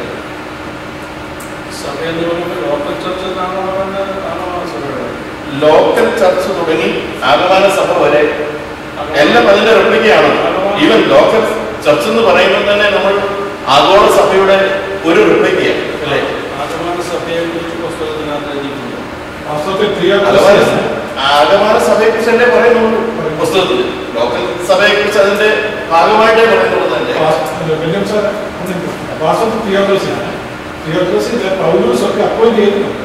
പക്ഷെ പൗലോസിനെ ദൈവം വിളിച്ചത് പ്രൂഫുണ്ട്. ഇപ്പൊ പ്രൂഫില്ലാത്ത ഒരാൾ വന്നാൽ നമുക്ക് അംഗീകരിച്ചു കൊടുക്കത്തില്ല. എനിക്ക് തിയോക്രസി അല്ലെങ്കിൽ അംഗീകരിക്കും നമ്മൾ അംഗീകരിക്കില്ല.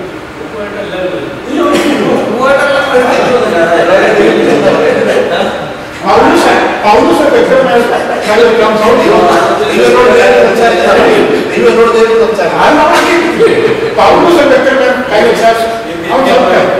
അത്ഭുതങ്ങളും അടയാളങ്ങളും കൊണ്ട് കാരണം അപ്പോസ്തലന്മാർ തെളിയിച്ചു. അങ്ങനെ വ്യക്തി നമ്മൾ വയ്ക്കില്ല. അല്ല, ഇല്ലെന്ന് നമ്മൾ പറയരുത്. നമുക്ക് ബോധ്യപ്പെട്ട പലരും ഉണ്ട്. പക്ഷേ ഈ ബോധ്യപ്പെട്ടവരെ നമ്മൾ അംഗീകരിക്കുന്നില്ല എന്നുള്ളത് നമുക്ക് പ്രശ്നം. ഇത്രയും പേരുണ്ട്, ഇല്ലെന്ന് പറയരുത്. ധാരാളം പേരും എല്ലാ കാലങ്ങളിലും എല്ലാ കാലഘട്ടങ്ങളിലും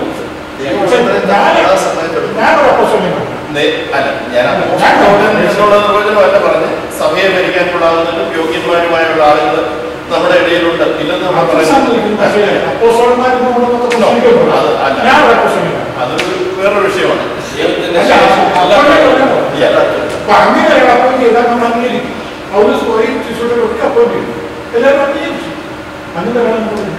അപ്പൊ നമുക്ക് ഈ വിഷയം ഇവിടെ അഭിപ്രായം പറയാൻ നമ്മൾ ഇത്ര പറഞ്ഞു.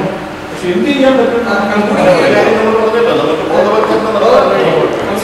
വിശ്വാസികളിലും ബിജുപാസ് കൊടുക്കുന്ന നല്ലൊരു പോയിന്റ്. അതിന് പാസ്റ്റേഴ്സായി നിങ്ങൾ മുൻകൈ ഞങ്ങളെ പോലുള്ള വിശ്വാസികളല്ല, ഞങ്ങൾ മൈനോറിറ്റിയാണ്. അറ്റ്ലീസ്റ്റ് ഒരു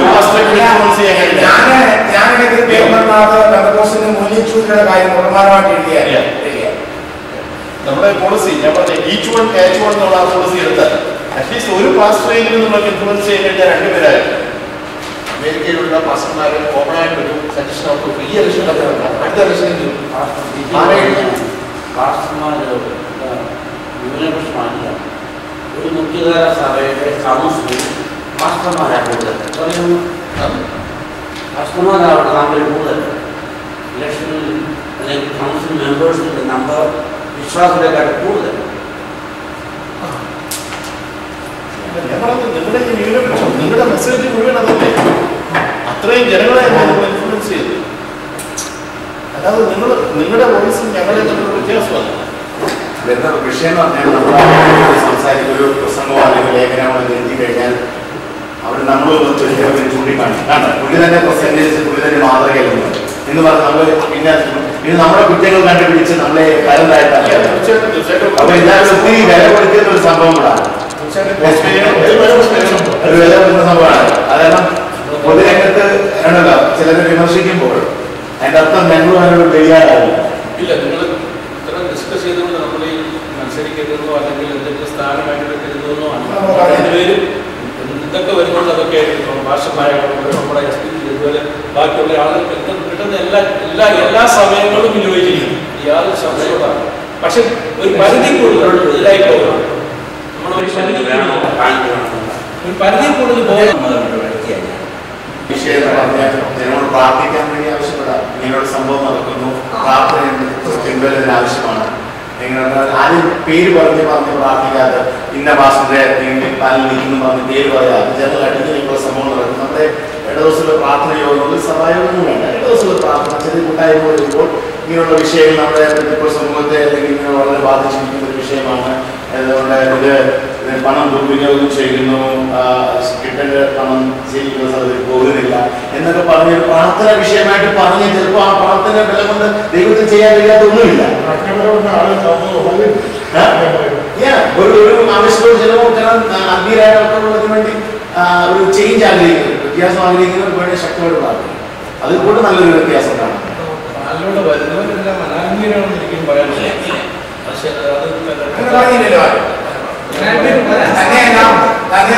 നമ്മൾ ഈ ചർച്ച ചെയ്തതിൽ നിന്ന് ഒരു പാനലിലും ഒരു ഗ്രൂപ്പിൽപ്പെട്ടവർക്ക് നമുക്ക് അനുകൂലപ്പെടുന്നില്ല. രണ്ട് പാർട്ടിക്കാരെ നമ്മൾ സ്നേഹിക്കുന്നു. പ്രോസസ് കുറച്ചുകൂടെ മാന്യമായ രീതിയിൽ ഒരു പാനലും അനുകൂലപ്പെട്ട് വരുന്നവരെ നമ്മൾ അപമാനിക്കുന്നുമില്ല, അവരെ ബഹുമാനിക്കുന്നു. പാനല് വേണ്ടെന്നുള്ള ചിന്താധികാരമുണ്ടല്ലേ?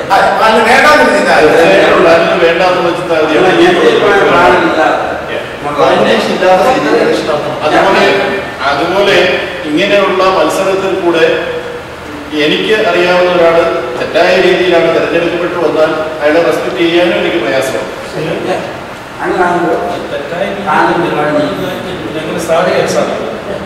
ഞാൻ ഈ പറഞ്ഞ വിളിച്ചപ്പോൾ തന്നെ മറ്റൊരു സഹോദരൻ മോശക്കാരനാണെന്ന് വസ്തു നേരത്തെ പറഞ്ഞ പോലെ ഇലക്ഷനിൽ നിന്നുകൊണ്ട് ഞാനാണ് ബെറ്റർ, മറ്റവൻ അയോഗ്യനാണ് എന്ന് പറഞ്ഞ് എൻ്റെ യോഗ്യത ഉയർത്തി കാണിച്ചുകൊണ്ട് ഞാൻ അതിനുള്ള പണം മുടക്കി കൈക്കൂലി കൊടുത്ത് ഇതേപോലെ ലക്ഷറി ബസ്സുള്ള ഒരാളുകളെ ക്യാൻവാസ് ചെയ്ത് കൊണ്ടുവന്ന് വോട്ട് പിടിച്ചാൽ ജയിച്ചു വരുന്ന ഒരാളാണെങ്കിൽ അങ്ങനെ ഒരു വ്യക്തിയെ എനിക്ക് റെസ്പെക്ട് ചെയ്യാൻ പ്രയാസമാണ്.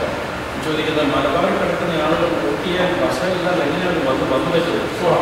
അതിനുള്ളൊരു സജഷൻ പറഞ്ഞല്ലോ ഇവിടെ വി എ ബ്രഹ്മസ്തു പറഞ്ഞത് പ്രാദേശിക തലത്തിൽ തെരഞ്ഞെടുപ്പിനുള്ള സംവിധാനങ്ങളുണ്ടാണ്. പാനലുകാരുടെ ഐപിസിയുടെ കേരള സ്റ്റേറ്റ് കൗൺസിൽ മൊത്തമായി ഫണ്ട് രൂപീകരിച്ച് ഒരു പാനലുകാരും കൊണ്ടുവരാതെ ഐപിസിയുടെ പൊതു ചെലവിൽ സ്ഥലത്തുള്ളവരെ കൊണ്ടുവരണം. ഈവൻ ഓൺലൈൻ സംവിധാനങ്ങളിലൂടെ നമ്മുടെ നാട്ടിലുമായി പോയി നമ്മുടെ ആൾക്കാരുടെ പൈസ ഇല്ലാതെ വേറെ കാര്യം പ്രാദേശികമായിട്ട് ഇപ്പൊ നമ്മൾ നാട്ടിൽ ചെയ്യുന്ന പോലെ MLA തെരഞ്ഞെടുക്കുന്ന പോലെ കോട്ടയത്തിന് റെപ്രസെന്റേറ്റീവ്, മലബാറിന് റെപ്രസെന്റേറ്റീവ്, അങ്ങനെ പല റെപ്രസെന്റേറ്റീവ് എടുത്തിട്ട് അവരുടെ ഒന്നിച്ച് കൂടിയിട്ട് അപ്പം കാര്യം കുറച്ച് എളുപ്പമായി. പിന്നെ രണ്ടാമത് നമ്മൾ ശ്രദ്ധിക്കേണ്ടത് ഈ മാധ്യമത്തിൽ ഒത്തിരി പ്രകടന വിഷയങ്ങൾ അതിനൊന്നും ആവശ്യമില്ല. കൂടുതൽ ദോഷമാണ് മാധ്യമത്തിൽ.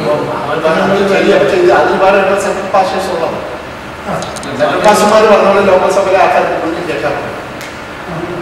മാധ്യമങ്ങളില്ലാതെ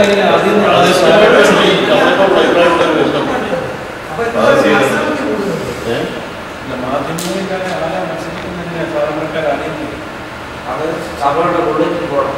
മാധ്യമങ്ങൾ ഫോട്ടോ പകർന്നു തെറ്റില്ല, പക്ഷെ പാനൽ എന്ന രീതിയിൽ രണ്ടാക്കി ഏതായി പറഞ്ഞേ എന്നാലും മത്സരിക്കുന്ന ഫോട്ടോയോ തെറ്റി പറഞ്ഞ പോലെ സഭകളിൽ വരുന്ന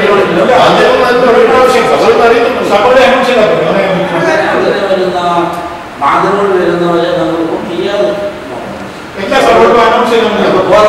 ഇവരെ ഒത്തിരി ആക്റ്റീവായിരിക്കുകയാണ് നമ്മുടെ ഇലക്ഷൻ പറഞ്ഞ പോലെ സഭാ ജനങ്ങൾ തന്നെ ഇവരെ വളർത്തുന്നുണ്ട്. ഇങ്ങനെയുള്ള കഴിഞ്ഞ ദിവസം റൈറ്റേഴ്സ് ഫോറം കൂടിയില്ല. റൈറ്റേഴ്സ് ഫോറത്തിൽ കൂടെ നല്ല നല്ല ലേഖനം എതിരായിട്ട് എഴുതിക്കൊണ്ടിരിക്കുക. ഒരു കുറെ നക്കലുകൾ ഇങ്ങനെ എഴുതിക്കൊണ്ടിരിക്കുക. ജനങ്ങളെ വായിക്കട്ടെ. ചിലപ്പോൾ അവിടെ തൊട്ടാണ് ഈജിപ്തിലൊക്കെ ഹുസ്നി മുബാറക്ക് എങ്ങനെയാണ് താഴെ വന്നത്. അവിടെ ഒരു മീഡിയ ട്വിറ്ററിൽ കൂടെ മീഡിയയിലാണ് അവിടെ ലീഗലിന്റെ താഴെയിട്ടത്. മീഡിയ എന്ന് പറയുന്നത് അല്ല, അതാ പറഞ്ഞത്. ഇവിടെ റെപ്രസെന്റ് ചെയ്തത് ഇവിടെ രണ്ടുപേരുണ്ട്. പറഞ്ഞത് അതിലൊരു വായിക്കട്ടെ. അമേരിക്കയിൽ ഏതോ ഒരു മാധ്യമം ഒരുപാട് ഇടുന്നെന്ന് പറഞ്ഞിട്ട് കാര്യങ്ങളെ എപ്പോഴെങ്കിലും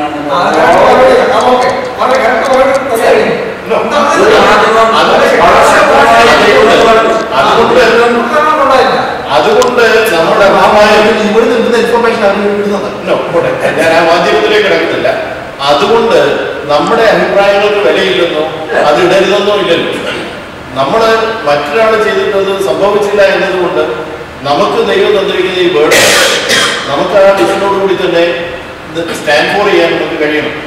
അതുകൊണ്ട് നമ്മുടെ മാധ്യമങ്ങളും അതിനുവേണ്ടി പോകണം.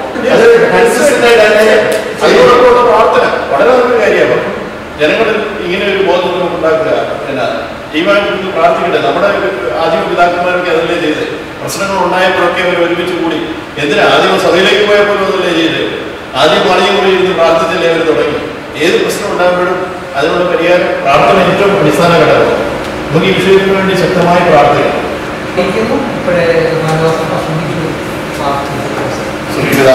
സ്തുതിക്കുന്ന കർത്താവേ, ഞങ്ങൾ ഇവിടെ ഒരു നിമിഷം മുതൽ അടിസ്ഥാനത്തിലൂടെ ഞങ്ങൾക്ക് തിരിച്ചറിയുവാൻ സഹായിച്ചല്ലോ. ഇവിടെ ചർച്ച ചെയ്ത വിഷയങ്ങൾ വളരെ വളരെ അത് കഠിനമൊരു വിഷയമാണെന്നാൽ ദൈവത്തിന്റെ അസാധ്യമാകുന്ന എല്ലാ വിഷയത്തിനുള്ള ദൈവത്തിന്റെ ഒരു പരിഹാരം ഞങ്ങൾ ആഗ്രഹിക്കാൻ വേണ്ടി പ്രാർത്ഥിക്കുന്നു. കർത്താവിന്റെ ഈ വിഷയത്തിൽ ബോധവൽക്കരിക്കപ്പെടുവാൻ ഞങ്ങളെ സഹായിക്കുവാനാണ്. അങ്ങനെ മാധ്യമങ്ങളൊക്കെ കർത്താവെ അതിനുവേണ്ടി ഉപയോഗിക്കാൻ നമുക്ക് സഹായിക്കുന്നതെല്ലാം ദൈവം ആത്മീയവർദ്ധനയ്ക്ക് ഇതെല്ലാം കാരണമായി തീരണമെന്ന് പ്രാർത്ഥിക്കുന്നു. ഇത് ദോഷത്തിനായിട്ടുള്ള ദൈവരാജ്യത്തിന്റെ വ്യാപ്തിക്ക് വേണ്ടിയാണ് ഞങ്ങൾ ചർച്ച വിഷയം ചെയ്തതും പ്രാർത്ഥിക്കുന്നതും ഞങ്ങളിതിൽ സഹകരിക്കുന്നു. അതുകൊണ്ട് ഇന്നത്തെ ദിവസങ്ങൾ അതിന്റെ ഫലം കാണുവാൻ തക്കണം ഇടയാക്കണം. ഈ ഇങ്ങനെയൊരു മീറ്റിംഗ് ഇവിടെ ക്രമീകരിക്കാൻ തരണം. കർത്താവിന്റെ ദാസന്മാരെ അവിടെ ഉപയോഗിച്ചതിനാൽ സ്തോത്രം ചെയ്യുന്നു. ഇത് വളരെ ശക്തമായി ഇതിന്റെ ഈ ഇവിടെ പറഞ്ഞ കാര്യങ്ങൾ മറ്റുള്ള ജനങ്ങൾ അതിന്റെ പോസിറ്റീവായിട്ട് എടുക്കുവാൻ തക്കണം ഇടയാക്കുവാൻ. ആരും ഇതൊരു അവരെ വിമർശിക്കുന്ന പോലെ അല്ലെങ്കിൽ അവരെ കുറ്റപ്പെടുന്ന പോലെ കാണാതെ ഇതെല്ലാം കർത്താവെ ആത്മവർദ്ധനയ്ക്ക് മാത്രമാണ് ഇതെല്ലാം ചെയ്യുന്ന ഓർത്ത് കണ്ട് കർത്താവ് ഇതിനൊരു സഹകരണം ഉണ്ടാകുവാൻ ഞങ്ങൾ ദൈവത്തിന്റെ ആത്മാർത്ഥതയോട് പ്രാർത്ഥിക്കുന്ന സ്വപ്നത്തോടെ ചെയ്തിരിക്കാൻ സ്തോത്രം ചെയ്യുന്നു. ഇങ്ങനെയുള്ള നല്ല നല്ല കൂട്ടായ്മകൾ ഇങ്ങനെയുള്ള നല്ല ചർച്ചാ വിഷയങ്ങൾ ഞങ്ങൾക്ക് വീണ്ടും നിങ്ങൾ അവിടെ നൽകി തരണമെന്ന് പ്രാർത്ഥിക്കുന്നു. കടന്ന എല്ലാ ദൈവദാസന്മാർക്കായി കൂടെ അവരുടെ കുടുംബങ്ങൾക്കായി ദൈവത്തിന് നന്ദി പറയുന്നു. കർത്താവ് എല്ലാവരെയും അനുഗ്രഹിക്കുമാറാണ്. ദിവസം കർത്താവ് നിങ്ങൾക്ക് തന്നിരിക്കുന്നതായ കർത്താവെ ആരോഗ്യം ഞങ്ങളുടെ സമ്പത്ത് ഞങ്ങളുടെ എല്ലാ കാര്യങ്ങളും ദൈവനാമത്തിന് നമുക്ക് വേണ്ടി ശക്തമായി ഉപയോഗിക്കാൻ അവിടെ ഞങ്ങൾ ഉപയോഗിക്കുമാറാണെന്ന് പ്രാർത്ഥിക്കുന്നു. കർത്താവെ അവിടുത്തെ വിലയുള്ള കാര്യങ്ങൾ ഞങ്ങളെ സമ്പൂർണ്ണമായി സമർപ്പിക്കുന്നു. എല്ലാം യേശുവിന്റെ നാമത്തിൽ അപേക്ഷിക്കുന്നു. കേൾക്കണമെന്ന് ശ്രദ്ധിക്കുക.